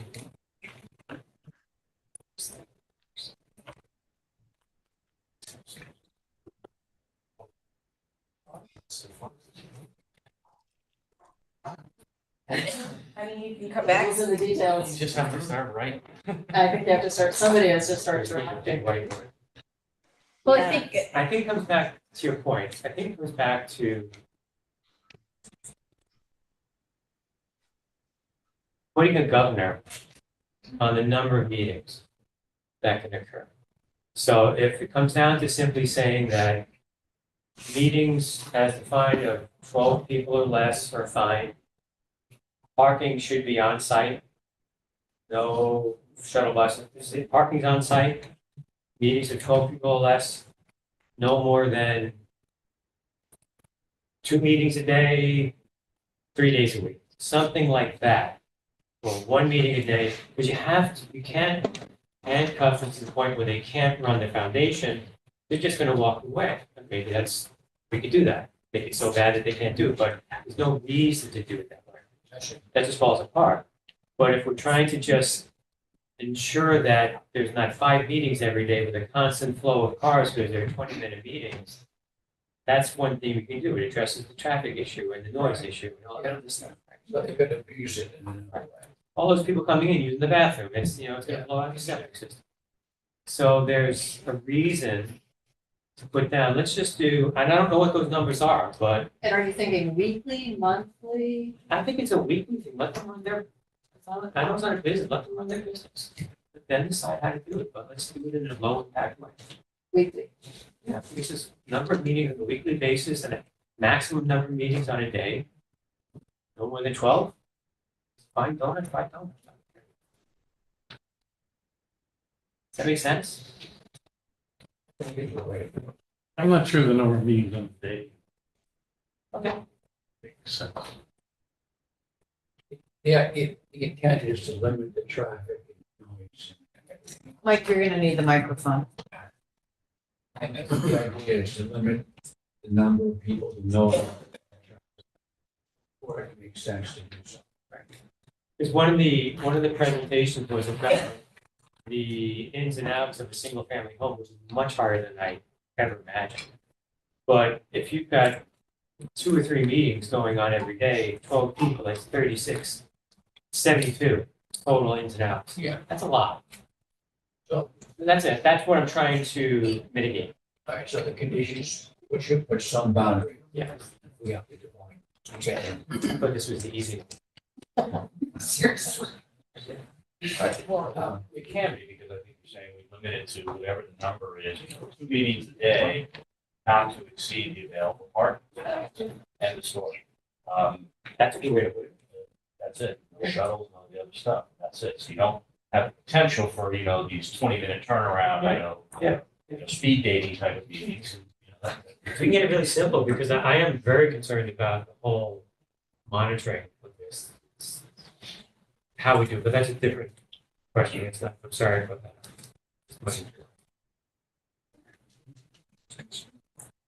You have enough information to put a template together for us? What is the suggestion? What is the suggestion for number of meetings per week? I was gonna say per day, because I don't necessarily think we should limit it per week, I understand, but I would say, no more than 2 a day. At the max. 2 meetings, not to exceed Not to 12 exceed not to people exceed the available parking spots per day. per day. We'll start with that. That's good. John Morgan, do you have feedback on that? What do we need to then just decide what what kind of meetings these are? Are these, Oh, I mean, the this meetings is, are defined here, so Aaron, on Aaron, page 10. Or by defining the size, not to exceed size, that they can do whatever kind of meeting they want, not to exceed 12 people. Aaron, if this was a person running a business out of their home, what would be their restrictions? We don't regulate the number of meetings for a home occupation. Or book clubs or any kind of gatherings. Daycare. A home occupation limits the square footage in the home and the number of employees. It does not limit the number of appointments or And, meetings. you know, in the sample, again, going back to the sample calendar, there are very few days when there are staff on site. And Carol, I get that, but the way that was presented, my understanding was that was kind of a made up, this is what we could possibly do. What it would look like, but again, to give us I think a sense of the intensity of the use. I believe this was the past year's calendar for the, Is it based on last year's calendar? yes, that was So based my on their understanding experience from that operating the presentation. foundation, it sounds like. So their experience with how they operate the foundation. I keep going back to it just because I felt much more comfortable about the use of the property with this information. Except for the big ones. We're all concerned about. But, you know, looking at what they're talking about and how many meetings and how many people will be there, I just didn't see nothing screamed problem to me. It's very low impact. Are you suggesting that we adopt that schedule? I was trying to get I that get it. as a condition or some, you know, I don't know how we say it, you know, I don't really want to get into micromanaging their days for them. Or even their weeks necessarily. But if we don't, then they'll set the criteria for what happens if it's out of our control, and it'll happen every Well, year. they have to propose, they have to give this kind of calendar every year for approval, Right. before they can do anything. I understand, I think it'd be better if we set the initial Some conditions boundaries. and boundaries that we feel comfortable with, and then they're obliged to work through those. Otherwise, this is gonna come up for debate every year. So we didn't have any problems last year, let's, let's expand it a little bit, 1 or 2 more meetings and so forth, It'll happen. It's gonna be- So, right, so a meeting is the only thing that's not defined by number of them in this Correct. proposal. Everything else does have a cap. But we don't have to agree with that. You have the opportunity to, yes, Yeah. we just didn't get to those. Yeah, I know. That's what I'm about to say. I thought this one would be easier. So did I. Well, this is the easiest one. Yeah. As Aaron points out, we have to have a rationale though for the limitation. So if there were 3 houses there, meetings of 12 people, 3 houses would happen off and on, a lot of people over. Plus their They come and families. go, right? So what's the rationale for? Right, we wouldn't restrict the number of cars they I have, think it's the traffic. the number of people living in the house. But you're right, even with 3 families, with 4 teenagers, with licenses, But there's a lot of coming and there's going. no one's presented that you could put 3 homes on that lot. You've got Right, the maybe river, we you've got shouldn't use wetlands. that. You probably get 2 homes. So that should probably be our bogey. It's not gonna change the But we map. can even say 1. Because it's 1 house now. But you could use that as an example. Yeah, I think, Just from experience in housing in general. Not that that lot has 3 houses. I'm sorry, I can't take this much longer. Nobody is addressing the handicap. Excuse me, I'm sorry. Well, I'm getting a little tired of some of the rhetoric here. Well, this is our job, this is what we have It's to your do. job to address You're welcome everything. to leave. It's your job to address everything. including the Doing our handicap. best, sir. We'll call ADA, we'll see what they. This is deliberations. It is not public hearing.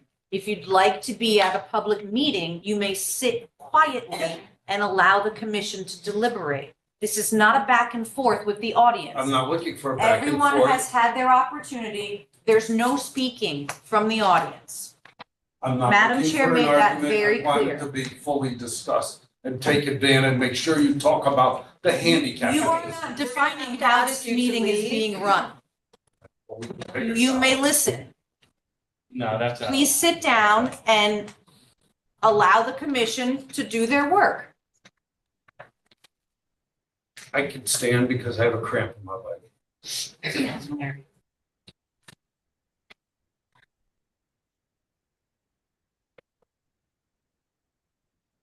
All right, so are we making progress on the condition about meetings, Yes. types of meetings? Should we go on to the gatherings of up to 20 people? Aaron, you have some notes about the meetings? We've kind of flipped and flopped back and forth about. I got that. About the calendar, which I do feel that that was a Or- good model to use versus day-to-day, not to exceed, but I think we can even combine them in a way. You know, this is the model we were presented based on their past, I think it was the past year, activities. This to me was acceptable, or I felt pretty comfortable with it, except for a few of the big gatherings. And, but within that, if we want to add additional language to be a little bit more concise or restrictive, maybe that's how we should be thinking. I mean, maybe I'm thinking of a hybrid kind of setup with the calendar, but then if we want to say all on-site parking, without clarifying whether it's a minibus or a carpool or anything like that, just say on-site parking, not to exceed 12 people, not to exceed 2 times a day. Does that work?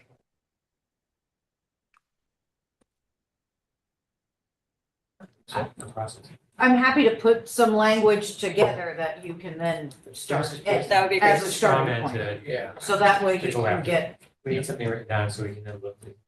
Yeah, we don't Agree or have a disagree on whiteboard. that. okay. Or we could use that as a blackboard. Okay, so the next are the gatherings. And those are more than 12 people and to maximum of 25. 25, not including the staff, the programming staff. So that's attendees. How many times roughly? Is that- No more than 4 per month. Four. Once a week. But we're not gonna limit it if they want to have 2 or 3 or 4 in a week. It's not to exceed. I'm barely there at one a week. Yeah. So it says no more than 4 Per in any month. calendar month. Is what it says. That's one week. That's 1 week. Well, it could be 4 in a row, but, you know, just mathematics.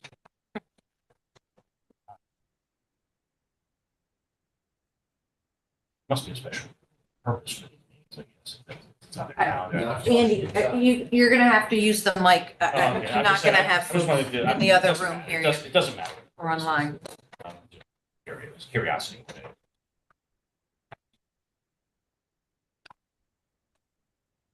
So philanthropic and educational gatherings are the same content as meetings, just bigger.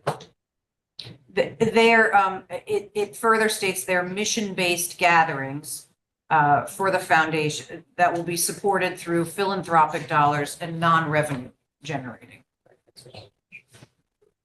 So the question is, how many would we be comfortable with approving them to have in a month? They've asked for 4. My take is 1 every week is a lot. I don't have a problem with it. It's the way they've supposed. Yeah, I don't use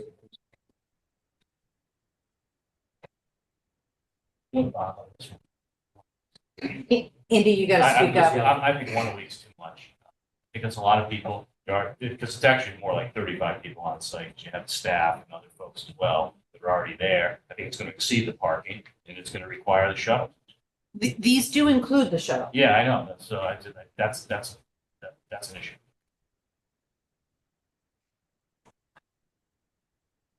Any event, any gathering with a shuttle, the Yeah. use of shuttle, the number per, I'm Yeah, no, Not it's really following. more of it. It's, I just have this picture of this big shuttle showing up. The one you described, the size of it was not a big man. That's a good size shuttle. Five people. And then the school buses go up and down the road. I understand that. And even if the shuttle was on property. That's more than school buses and people. These things can happen during the middle of the day too. You got a lot more traffic on the road. Oversized vehicles already, not to mention all the Amazon trucks and UPS trucks and everybody else. Landscaping. Yep. We mentioned those guys. Speaking of noise. They're taking over, they're taking everyone, they're everywhere. So I mean, it adds to it. It's just something, this is additive.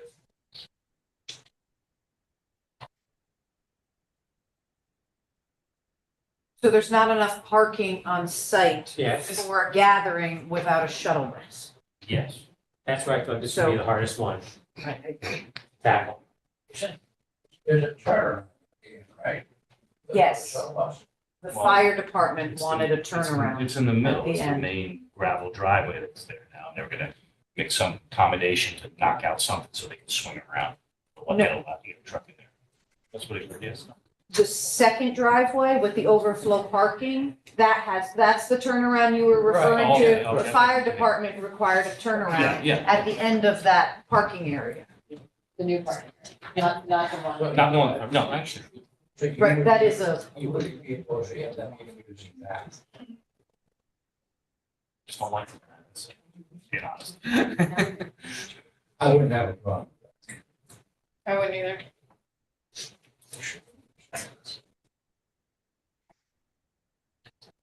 John, do you have any feedback on the shuttle? I just the fact that we have to get into the micromanaging of this, it to me is that there's something wrong with this application. I just don't, this does not feel right. You asked you not to. You guys are gonna have to leave. You can't do that. Sorry. You can't do it. Or you can always go home and listen on Zoom. I know you don't want to do that, but that's an option. Well, it's also an option if the meeting continues to be disruptive, that you adjourn and hold only a Zoom meeting so you can properly deliberate without Peacefully. being interrupted. Go ahead, John. We're challenging the foundation by limiting how they run their business day to day. By limiting the number of meetings. And if we could find a way to limit the cars coming in to parking on site for all of these gatherings, I mean, it seems like it needs to be something that's manageable. That's policeable.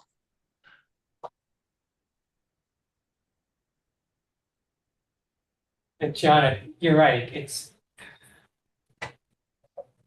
when it gets this hard to try to figure out how to get it done, we're just looking at it the wrong way. Because we're just getting down to micromanaging. It's gonna have a meeting on Tuesday and Wednesday, but not Thursday. It's We're not gotta doing be a that. simpler. Yeah, we're not doing it. We're not doing that. We have models that we're working with and the structure that they have proposed, which is an annual review, if we don't want to do it, we can turn it down, but we have to say why. The issue is just sizes. What we're talking about is sizes. Yes. And the vehicular accommodations that come with it, or issues that come. Is it just vehicular, or are you worried about noise? Noise. So, let me put perspective on the noise factor. Use the microphone. You and I need to do our homework on the indoor square law. No, it doesn't. I don't even want to get into that. Detail. I mean, to me, the goal is simple, right? Allow this organization to exist within the neighborhood and not disturb the neighborhood. I think that's the win-win. The question is how. So multiple meetings a day disturbs the neighborhood, noise, traffic. The gatherings are different. How do you manage that? But I think what John was getting to is just put a limit on how many, okay, there's some way we can just control how many people can come. But even then, it's just, I don't think it's a simple equation. no, No, because no one's gonna be standing there with a cow. that's just it. I think you need to go back through the process of this application and look at the material that has been submitted to you and the concerns that were raised. And so some of these changes that you're reading in here are in response to concerns that have been raised by both you and the public. And when you look at traffic as a concern, the use of a shuttle vehicle to reduce the number of vehicles into the property was proposed to address that. So your options are to have smaller numbers and multiple vehicles coming in versus one vehicle that can hold more people. So that was, I think, where the use of a shuttle came from. As well as the fact that I think some of the attendees will not have cars. You know, my impression is that they're staying at the Madison Beach Hotel or somewhere. They're not going to have vehicles. I mean, yeah, they can do Uber or our extra mile program. You don't, right, I don't know where That increases. there was some testimony from Michelle Knapp as Yeah. far as national, being a national Right. organization and bringing people in for specific Well, and looking at this, seminars Calendar. or retreat, Yep. things of that nature, certain artists, that type of a thing. So we don't know if they're local or if they're traveling from. Right. um, but having a shuttle option from the hotel and downtown, I think they've also recommended from the Route 79 parking area. You know, it's a kind of carpooling really, but that's why I don't know exactly what size the shuttle is. We've heard concerns about a huge bus not being okay. But, there are smaller shuttles, even the Madison Beach Hotel shuttle goes back and forth to the train station all the time to pick people up. And it's like a big van, so. And that, I mean, you can look through what information you have submitted regarding traffic. Yeah. From the applicant side, there is a traffic report as well as an addendum that came in after that. And then you have various testimony as well from residents. There was, Attorney Pellegrino had some general diagrams regarding turning radius. Yep. And then I think there were Dave Sullivan's comments after that. Yep. As well. Yep. And perhaps, I can bring that out, or Yeah, if you yeah. have questions on certain sizes or that revised recommendation of shuttle, Bob, how you mentioned should be based on length and not Yeah. the volume of people that it. Yeah, but to your point, Andy, I think you and I are probably stuck in the same spot when they talk about the shuttle.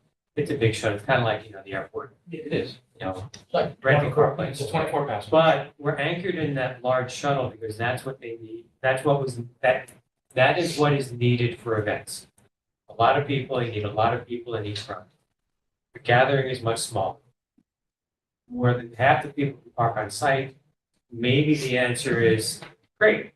It is a good idea to allow someone, because you're gonna have the carpool, you can't all park there. Get a smaller shuttle, the foundation can own. It's No, an extended van or something, it holds 10 people. It's just like driving a van, minivan. Maybe that's the answer, where you take out that large vehicle, which is problematic on the bridge, problematic on the turns, and just allow them to bring people that way. I think that's just getting into the weeds too much. Well, it's no different than saying 20 is okay. A 20-person shuttle versus a 10-person. As long as you understand, so they have on this 20. I think I disagree. The That's what I'm saying. applicant isn't proposing a number, they had the 20, but as you indicated, that's been superseded by a vehicle of a Right, so then we specific come up with a length, smaller length. not occupancy in there. So if you start limiting the Then you just come up with a smaller, whatever the length is, find out what the length of the appropriate size van would be and say that's the. I get it. I understand what you're saying. Or you're limited to non-commercial weight vehicles, which is under 12,500 pounds. Yeah. Something like that. Including contents. It's a way to control it. I still think that's not solutions to work. So instead of using 24 passenger vehicle once, you use a 10 passenger vehicle 30. No, you have to limit the trips. Also, now we're gonna add another constraint. Yeah, that's what I'm saying. That's why I don't like it to begin with. So, yeah, Well, are you saying we shouldn't allow it at all? I mean, so where's the line? I mean, I, if we're gonna make it so impossible they can't do it at all, what you're saying is we're gonna cross that off. again, opinion. Okay, but I think also we need a rationale for any limitation, right? So I mean, if the big UPS truck can come down, the big Amazon van can come in, or if, I can have 10 people or 15 people picked up at my house to go to the airport, what's the limitation? Why would it apply here? I understand. I just think it's creating more traffic, more issues. So the idea of the van was to mitigate the number of trucking on the traffic. Right. And the flip side of the concern is the number of people in the van. Right. So to me, I would think the length of vehicle would be appropriate and it's not, It's immaterial. I mean, I'm trying to restrict You it guys to aren't just saying a the same van. thing. I'm sorry? You guys aren't saying the same thing. I'm just saying that, Intending to, but you're not. I don't know. I'm not sure I understand you. I'm just saying that I don't think that we can kind of restrict the occupancy. I mean, I think length maybe makes sense. I mean, what size, what weight can go over the bridge, for example? More than that. We don't have that information in the Yeah. record. No, we don't. Yeah, you're gonna have to look through, School buses go over the bridge. yeah. Yeah, so, Bridgeway is probably not an issue. There's moving vans that go over there, so I'm sure there's not. Good point. Opening Hill Road is a collector road Mhm. in town. Should we pause and try gatherings Yeah. I think No, it's a good yes. idea. and maybe start with the biggest Yeah, ones? go to, I was just thinking exact same Go thing. that way. Let's tackle that, because I might trickle down. And see what how Because we if- all if- Yes, I have a thought. Yes, land agreed. for the bigger gatherings. Yes, We all have Events. concerns about those. let's go there. The events, yes. The big events, thank you, Erin. So we're talking up to 150 people. Allow it all, once a year, What I- times a year. What I would propose is in this one, what I might propose is for this initial year, allow them to do one and monitor the one, to get data. We don't have no empirical data on what that really means or doesn't mean. It could be a terrible thing like many people believe. It may not be anywhere near as bad as what we think. We don't know. I think having one in 1 year will give us the information we know to see if we can improve it any further. I agree with that. As a trial. Well, I'll go back to what I said before. I mean, there's nowhere else that I can think of on a similarly sized parcel where we allow that and where it's done. Right, so that's the empirical evidence you're looking for. And it doesn't There's no exist. precedent. No, well, I don't know if that means anything good or bad. well, it just means there's no precedent. Do you mean, John, for commercial uses or even just in a residential zone? People have parties that are that big. The zoning regulations, that was the one point I did want to, is that we do not regulate a special event on private residential property. You know, the only thing from a permitting standpoint is if there is a tent, and any regulations through the building code or fire marshal. Right. And police, I think, right? And a special event, there may I be thought there was, but police department approving that. at a certain That- number, you might have to have a I police don't, officer. I don't know in the there. answer to that. Yeah. But from a zoning perspective, that's what I wanted to let you know.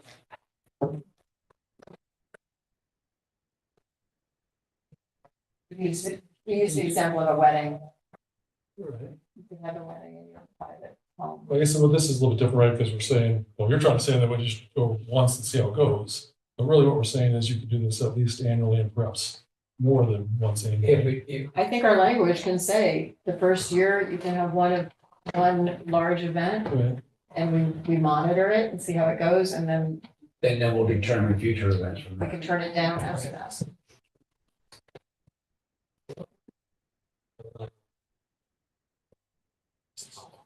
I just think if my neighbor had 150 people over for a wedding, especially if I weren't invited. Usually invite your neighbors. It's gonna be loud. I lean more towards, the test run is interesting, but I still lean more towards just the events are just one request too many. They're big. And it embodies all of the concerns that we tried to tackle with the gatherings, and maybe the gatherings don't have really those concerns because it's so small. But it's 6 times bigger.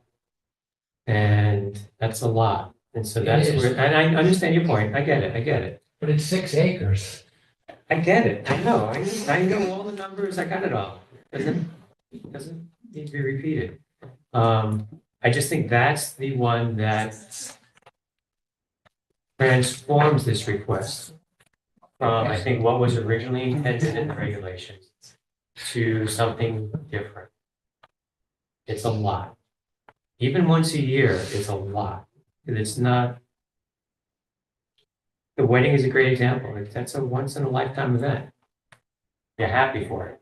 This would be every year. Everyone's getting ready to leave if it's noisy. Now, the testing is something we can talk about separate. But I think first is understanding if we're aligned with the idea that we have the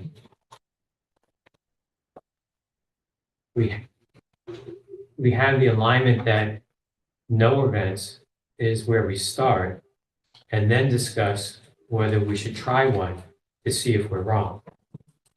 But it's a slightly different perspective, but the idea is that, the events are too much. But maybe we need to prove ourselves wrong. But I still fall in that it's too much. I'm trying to find the middle ground here and battling a little bit at the same time. I mean, I suppose, Bob, to that point, you could think about keeping everything small the first year. Mhm. So do it incrementally with controls, And that's basically their plan, their guardrails in idea of the plan, place. right? So, It's 2 of these, 3 of let's these, try and this see how the it goes. first Yep. year, let's try this the second year. As opposed to, I mean, I'm okay with trying one 150 person event and see how it goes and monitoring it. I think that's a great idea. But I can also see where you're coming from, Bob, of just sort of start small and get bigger. So could we, for Aaron, could we say, let's draft the condition, and this would be the proposed condition, y'all can tear it apart. But the proposed condition would be that events would not be allowed pending a test event, or the thing is, I don't like the test event either, because you can game the system. But we can monitor it. I know, but what if? I think you would have to word that differently, Bob, if you were looking to allow for one event and the applicant to return following the first operational year. Can I just offer something? I maybe a little bit of a twist of this compromise thing. I'd be more inclined to do a trial with the smaller gatherings, whatever, I keep messing up the operational definition, and That's see it. how that goes before we start allowing it to expand 6X. Maybe that's a better trial than starting off with the full McGilla, and then if something happens, it's like, holy shit. Sorry. Yeah, sorry. Remember, this is recorded now. Yeah, I know. Just a thought, just a suggestion. But all of it can be shut down after a review by the board, by the commission. So even if you do the 25, you can shut it down. If you do the 150, you can shut it down. Well, not exactly, Mike. When a special exception is for a certain amount, it's if there are operational issues or non-compliance or violations. I mean, we can read through this specifics, but a special exception, when you allow a certain, will run with the land.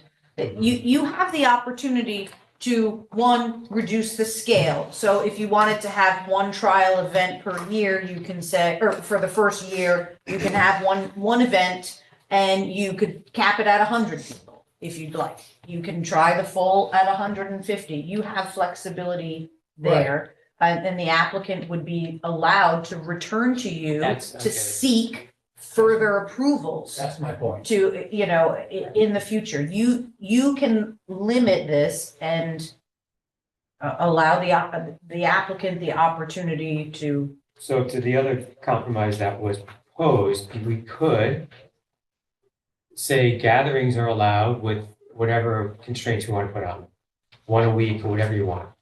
Gatherings are allowed, and that based on the review of the performance of the gatherings, the impact, we could, but no events, with the idea that once the gatherings are completed, we do an assessment, have the applicant come back to request the addition of a large event.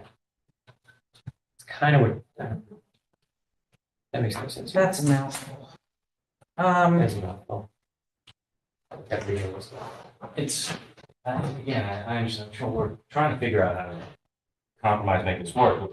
And the idea makes sense. The concern I have, again, goes back to, I think the thing John mentioned earlier too, is like, we just talked about, well, if you meet these conditions, we have to have very specific conditions. Yeah. Otherwise, someone comes back and says, Agreed. well, I thought that was a success, and someone Yeah. else, that's a failure, So Yeah. how do we, it just becomes a subjective, he said, she You said. don't allow it to be subjective. You have metrics in place of some way of measuring how it was, and we determine that collectively. I understand, but that would have to be conditioned. We have to decide those up front. So it has to, the event, in order to pass, for lack of a better term, has to meet the following conditions. Like noise levels, light levels. Exactly, otherwise, Agreed. we'll be arguing with each Well, other. that's similar to what is in the operational plan. Whether there were any violations, orders, judgments, any other notices issued by any other governmental entity, agency, federal, state, local, that the applicant, is in violation of the special exception or any other applicable law, rule, regulation, which has, was issued since the filing of the prior, Plan. the operating plan. Yeah, we can't just. So come that up with our means own that set of governs, any other regulatory agencies in the community or the state. I don't know what, No, but that means we can't come up with our own set of metrics of, what's a successful event versus a non-successful event as far as its criteria. It has to follow. typically it's complaint based. If there's noise complaints, if you hear from the police department, if there's traffic impact, those kinds of things. Yep, I know, You get a call. Yeah, If yeah. there's a complaint about something. Okay, back to that game in the system thing. But it's also true of Well, any I think it- residential use. If you have a loud party and your neighbors can't get to sleep, you're gonna call the police. Yep, There, Right, well, I think in this situation, right, they're almost inviting complaints, but the 150 is just pushing the envelope, right? So even in their calendar, they're talking about maybe one fundraiser, I think in June. In the previous conversations or testimony, we talked about country school up the road. And the country school is a lot bigger. Country school has a fundraiser. They have it at a country club or a yacht club. Yeah. So it's not even that much of a burden on the applicant to give that up. I think it's a big deal for the neighborhood. I keep falling back to what you're saying. And I think that is where we'll have to draw the line. Yeah. And 25, I think, is pretty easy, and that's really not that different, in my opinion, from two big houses. Yeah. But the 150 is a big deal and a big difference. Even though I could have a wedding in my backyard, I can't imagine getting approval to do it every year. I can't imagine my neighbors being happy with that. So, I can see my way. Same way.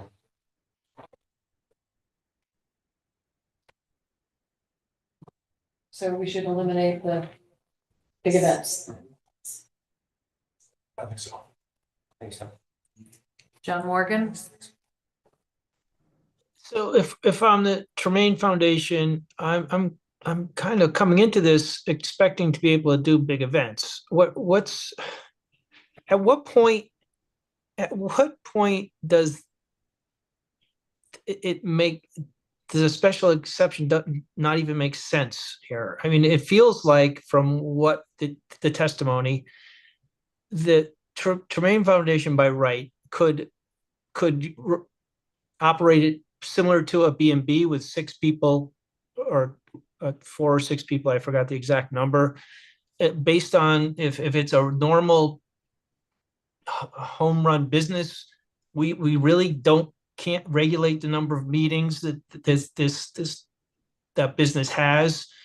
If someone has a big event, as we said, there's no regulation, Aaron, about a big event taking place. Oh, it almost sounds like this special exception is going to handcuff the Tremaine Foundation more than just going in and being a resident in the home. Except right now, we're just talking about events, right? So they're proposing 3 in a calendar year. So that's all we're talking about, is these big events, Right. of which they want to have 3. But his point, I think, is at what point does it no longer make sense for them to go forward with this? So are we willing to put so many constraints on it that they bail? Well, you But have, that's not really our concern. That's up to them. your No, that's up to them. your concern should be that the conditions you place on an approval are based on evidence that is in the record. So if you are limiting or eliminating the events of 150 people, come into the record and state your reasons why. The applicant has the right, as with any applicant who receives an approval or a denial from you, to appeal a decision to Superior Court. So you do have to, as well as aggrieved parties. So you need to make sure that the reasons you're doing something is substantiated by the record. And if you're thoughtful in that process and it's supported, then that is, in my opinion, within your That's right. I ability. think the events are the ones that we could support eliminating. The gatherings and meetings are much more challenging because they are much, to your point, they are much more lower impact. And maybe that's where we end up.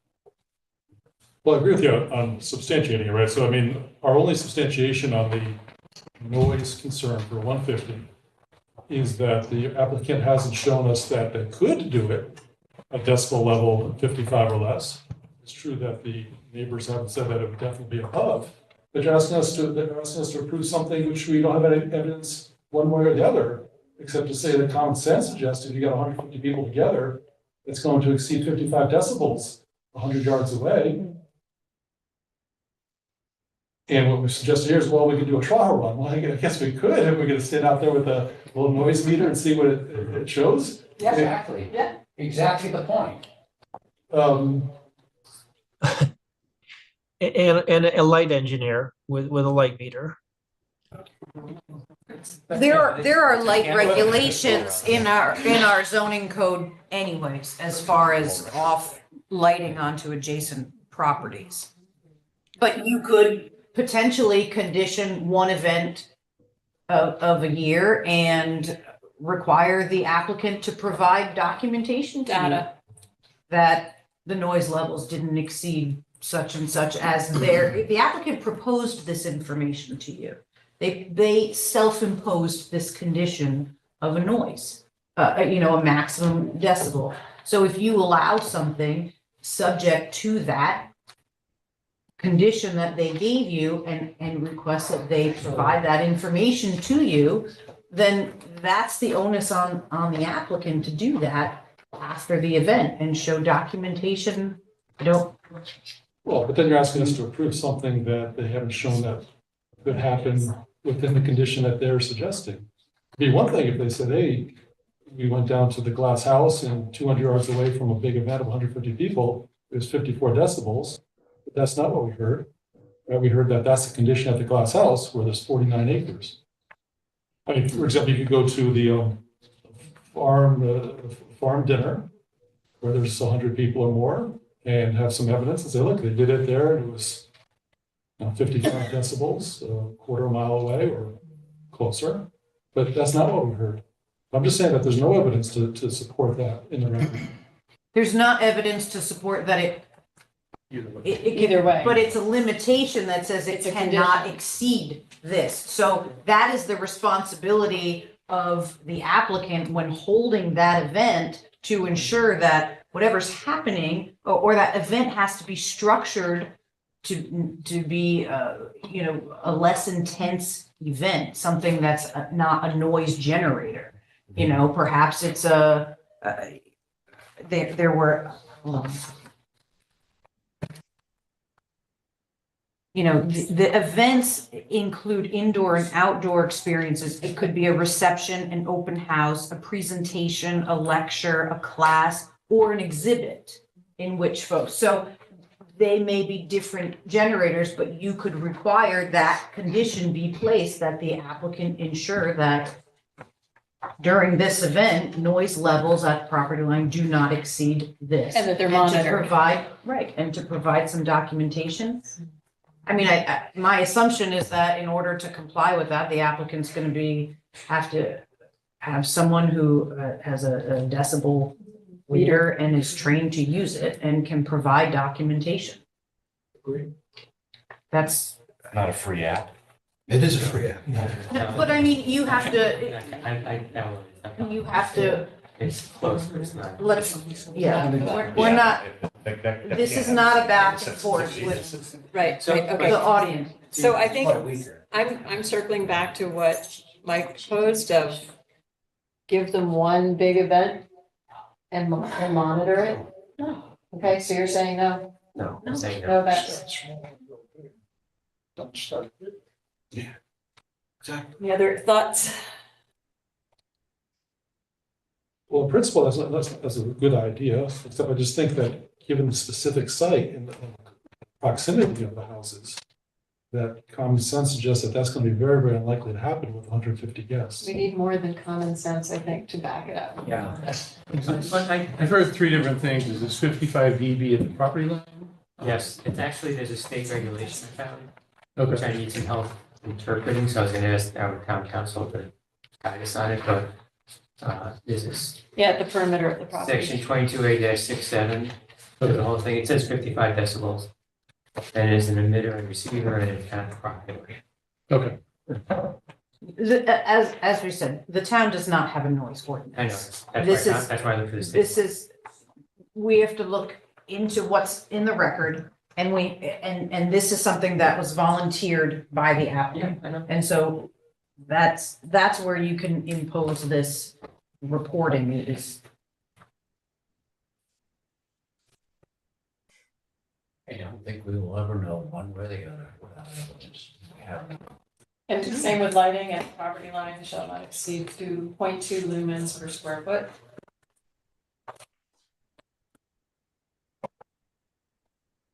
The traffic, how are we gonna measure that?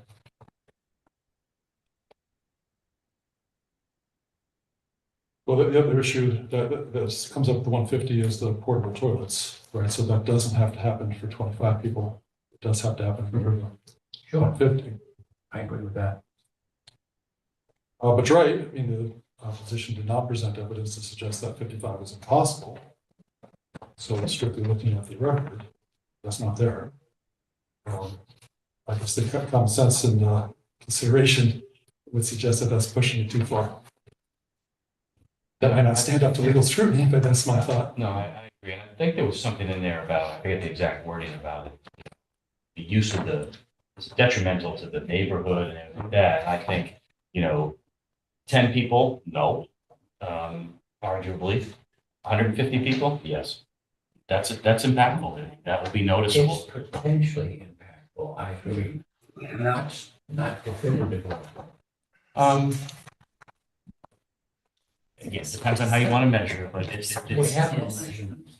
but you have to agree that there is an impact above and beyond what's there, just by definition of 150 There's people. potential. And I agree that there's potential.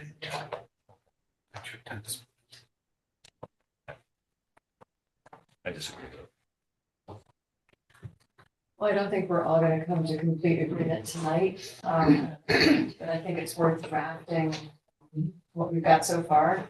Erin, do you feel that you have enough? We haven't gone through all of the conditions. I think there's 3 more pages of them, but We're making progress and we need to. we're making some progress.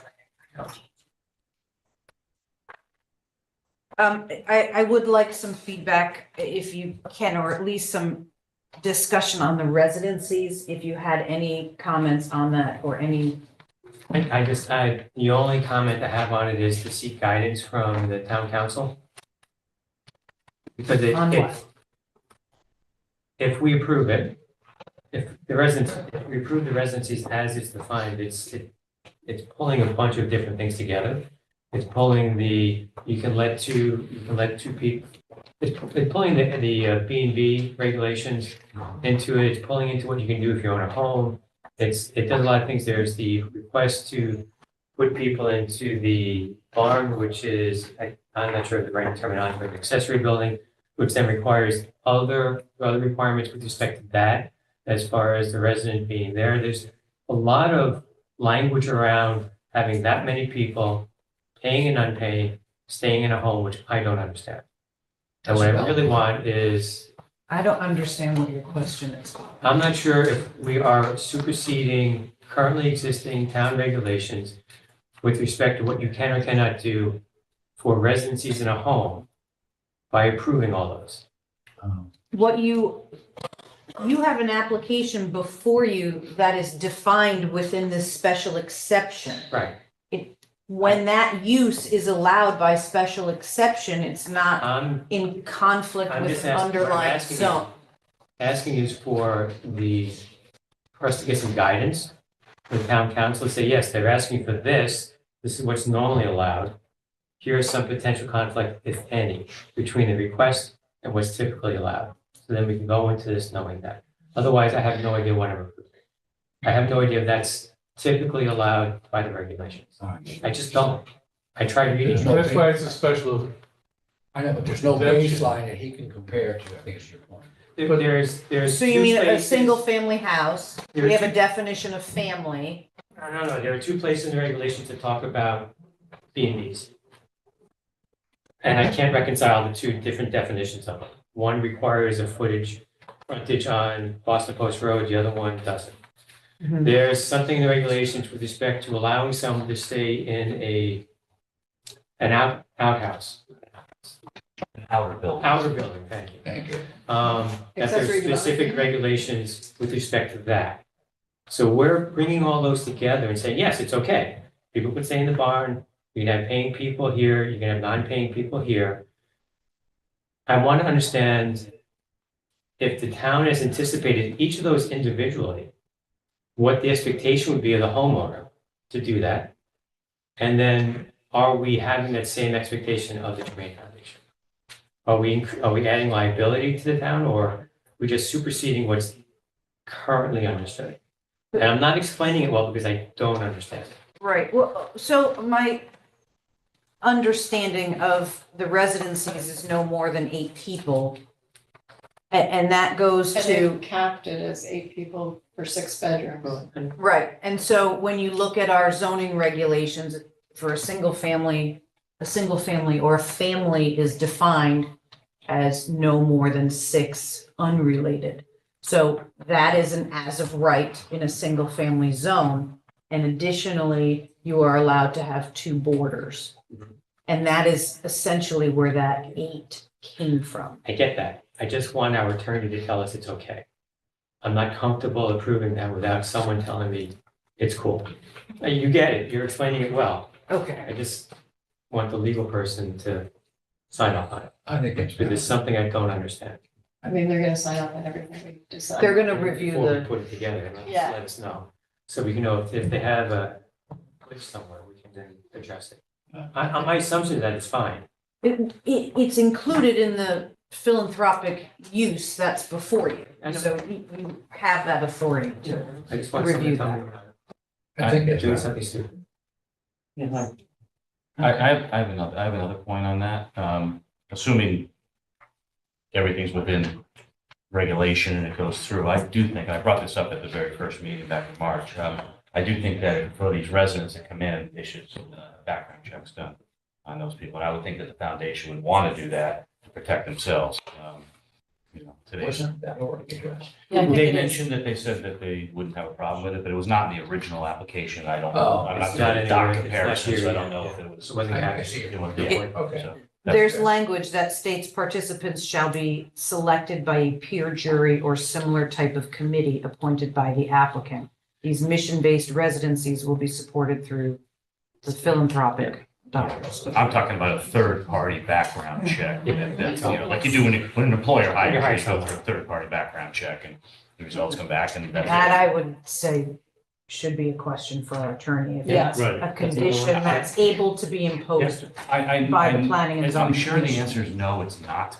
I'm just saying, Let's find out. I'm, because there's B and Bs in town and there's Airbnbs and everything else, and I know they don't ask for.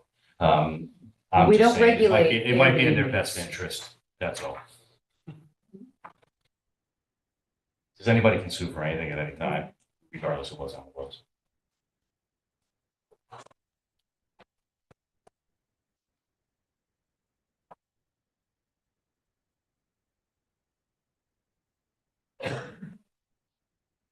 The last 2, we talked about the kitchen, the service kitchen, the ancillary or the fundraising activities. That was when the question was raised by the commission of what was the percentage of fundraising versus philanthropic events on the property. And so that was spelled out in a little more detail in item 6 under their ancillary development and fundraising activities.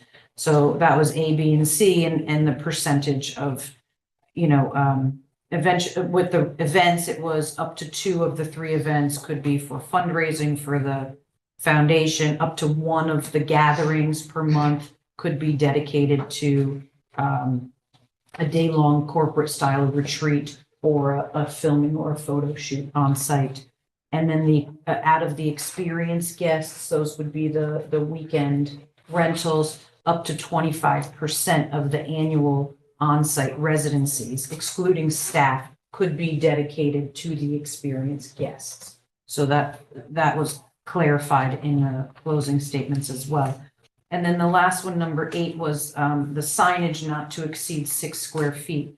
But I do believe that was addressed both in our regulations as of right of 2 square feet. And I think that was a recommendation also from Nina SLR. It is. the planner, to reduce that square footage. Yeah. And then, your last big conversation is this annual operating plan. I don't know if you've all read through that extensively, if you have questions, if you want to get into some conditions I don't know if you're running out of steam tonight, if you want to get into that, or if you'd like to get some conditions on paper for the next meeting on the 3rd, and then kind of work through that operating. Yeah, I think Is the it the operating 3rd? plan is gonna be a big discussion. I'm not crazy about saddling us Not the 3rd, the 19th. I'm with that sorry. every year. I just lost half. I'd of rather my- just say this is what you're allowed to do, let's do it. This is our first meeting of September. I know. I was jumping to October. Please don't. That was We it. have a Let's get it 19th done. meeting. September's my favorite month. I don't know why I did that. I'm sorry. But in 2 weeks, we can bring back if you'd like. You do have time for that. I know everybody wants to move forward. This has been a long process, but this is a thoughtful process and a necessary process to go through as part of your No, deliberations. without to make question, sure without you're- question. I have to look at one or two other ones, just not for discussion, but just to get on everyone's radar, so please think about it. One is reference is really bad, but it's, section 1, it's in the conditions in appendix A. Roman numeral 1C3. There is a condition in there that the property has to maintain a minimum size of 5 acres. I'm not sure why we need to allow the property to sell off an acre. They can't rezone it in some way. I don't know. I don't know I'm not sure what the ask is hidden inside of that. Okay. So we need to think about whether we want to allow that or just strike that. Okay.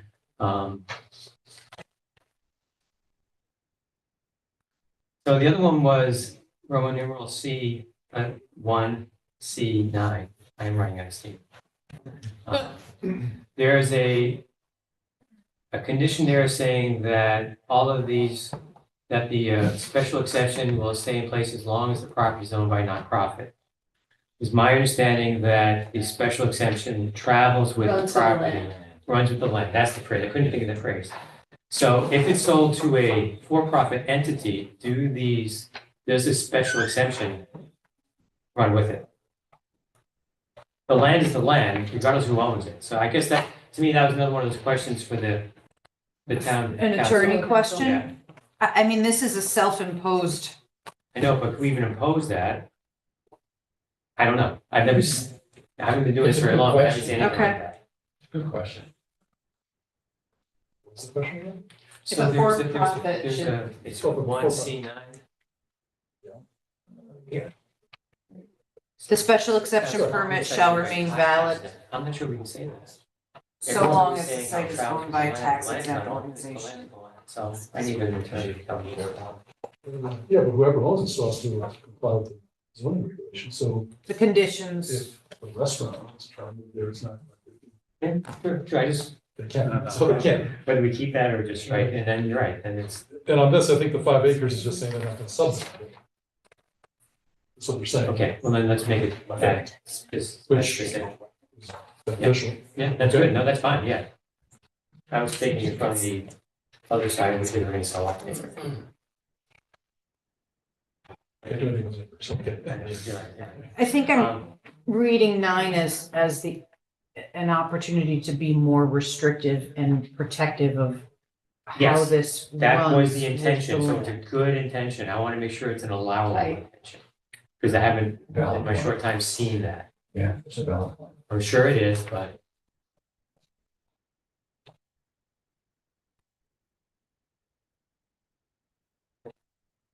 If we're gonna go after the whole noise thing, we should have someone translate the Connecticut statute of noise for us so we can read it, understand it.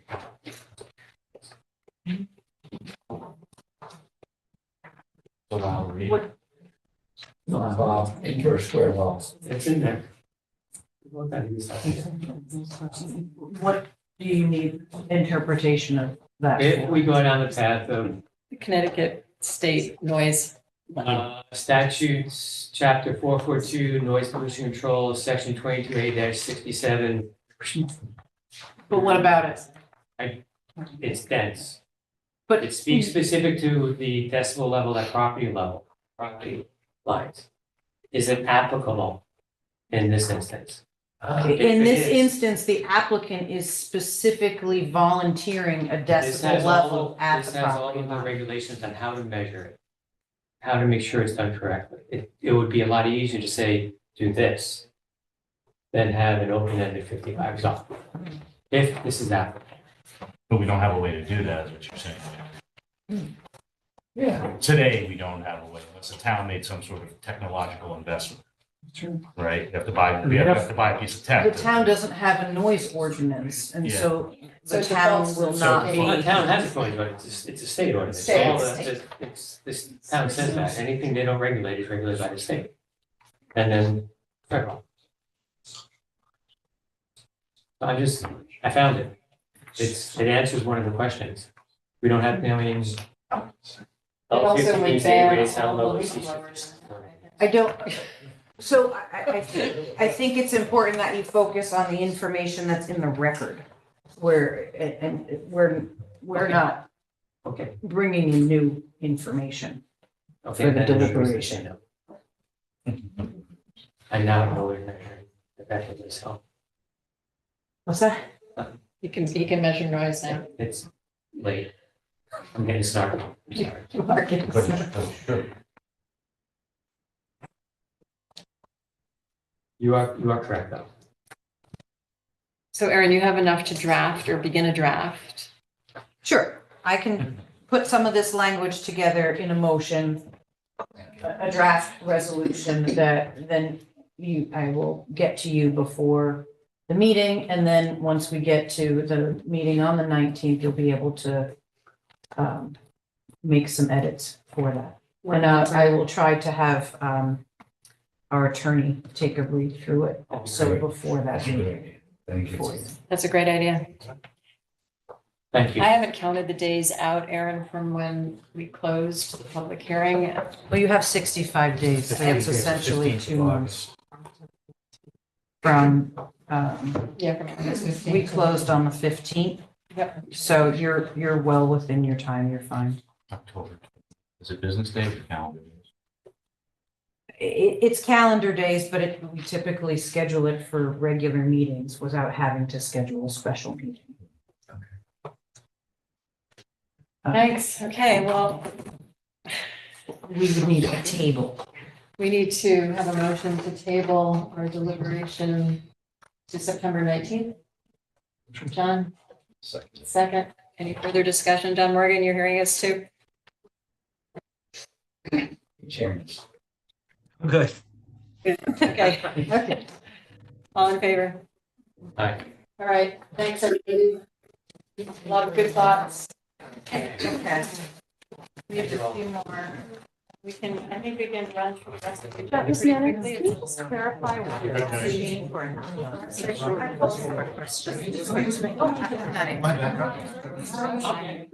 I have staffed the commission and we're still in the middle. Okay, so I'm not having a conversation with you now. Madam Chair? Yes, we'd like to have Excuse me. The commission is still meeting. There's no interaction between the attendees and staff or the commission. There's still additional business on the agenda. So if you can Have a nice evening, everybody. Thank you. take your conversations into the hallway. Be And our lawsuits. So we have things to mostly table.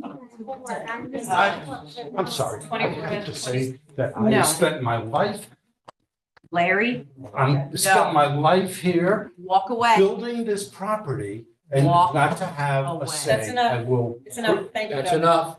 and you are bought and paid for. You guys have no integrity. Please. Thank you. You have not heard the end of me. I'm telling you right Larry, now.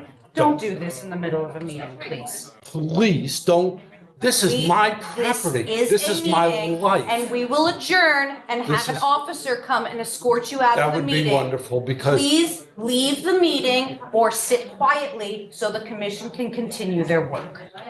Don't be disrespectful. oh, like you have not. Disrespected the entire town. You should be ashamed of yourself. Shame on you. Close the door, please. Yeah, would you like mind- up to your servant. All right, I'm gonna close the door. Okay. Chris is. Thank you. Chris. Held it in all night, I guess. Okay, so Next. John, you're still there? I am. I'm here. Okay, 24-26 Over Shores Drive East. This is a coastal site plan, and we would like to have a motion to table it to the September 19th meeting. This one actually already is tabled. Oh, thanks, Erin. From our last meeting, it was received at the last, That's right. just a coastal site plan for the 35 days. Just a heads up then. Correct. And Middle Beach Road, is the next one, 24-27. That's another coastal site plan and has been referred to deep. And so that's just giving the 35 days. So pending deed, but should we schedule it for the September 19th? Yes. Okay, so motion to table that to September 19th. Provide the motion. Second. Discussion, all in favor? Okay. 24-28, 454 Horse Pond Road, there are two of them that need. One is a public hearing, so we need to schedule the public hearing for September 19th. Have a motion? Andy, second? Is that a quick one? That's gonna be a quick one, right? I hope so. Let's see. And then 24-29, again, 454 Horse Pond Road, this This is a public hearing, yes, scheduled for September 19th. The second part of Horse Pond Road is also public hearing, Aaron, or is it? No, the This is subdivision, right, so if the public hearing extends beyond the 19th, you can then at that meeting date table it Okay, to a future date. but for now, we can table the second part, 24-29 to September 19th, right? Yes. Okay, motion? Table, thank you, John. Second, thank you, Jeff, all in favor? Okay.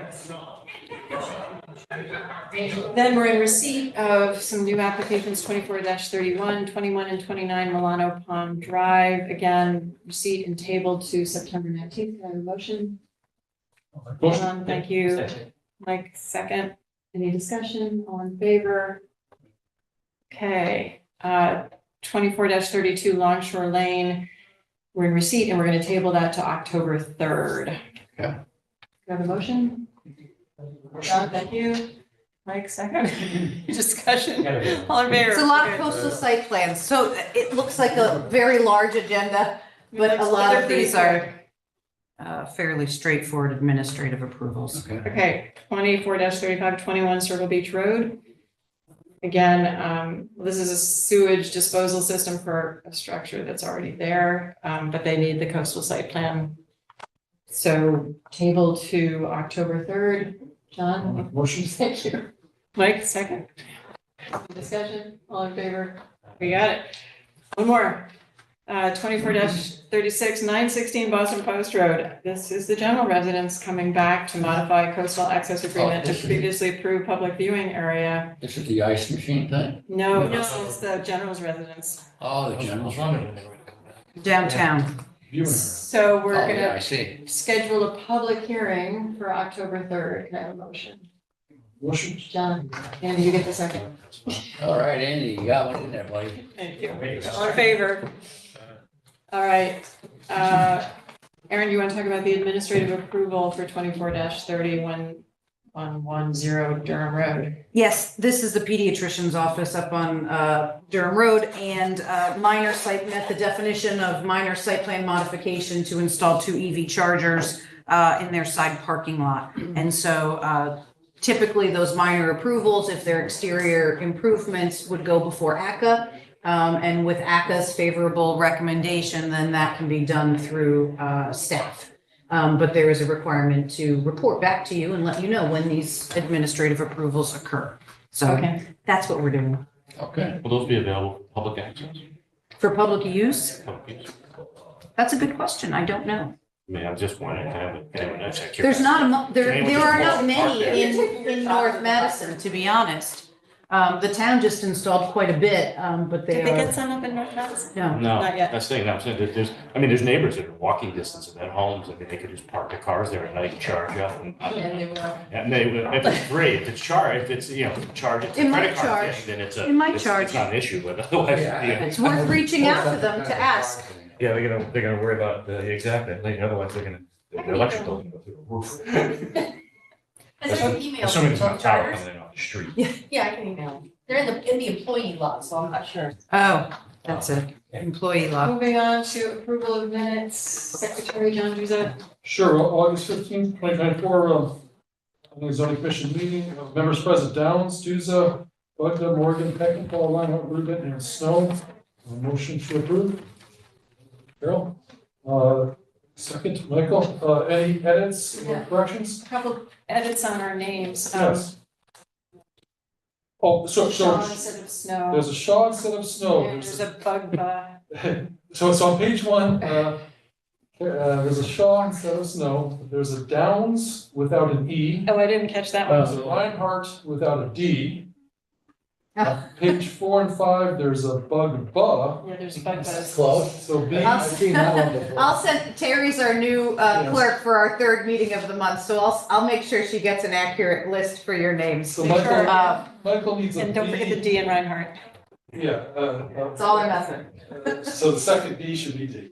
And then last on page Got 5, it says that Commissioner Bugda abstained from continuing the meeting. It was in fact Commissioner Rubin who abstained from that Oh, good vote. catch. Yeah, we put a couple of them last time. We did. Okay. Anything else? All in favor of approval? Great, thank you. Thank you. Thank you. All right. I have no further comments. Aaron, how about you? How are you holding up? I'm fine. Hallelujah, Aaron. Yeah. We're getting there. I'm very pleased about our P O C D. Yay. That's awesome. So, thank you. Can I have a motion to adjourn? Oh, well, Hey. got in there. Thank you, John. Thank you all. Bye, thank you.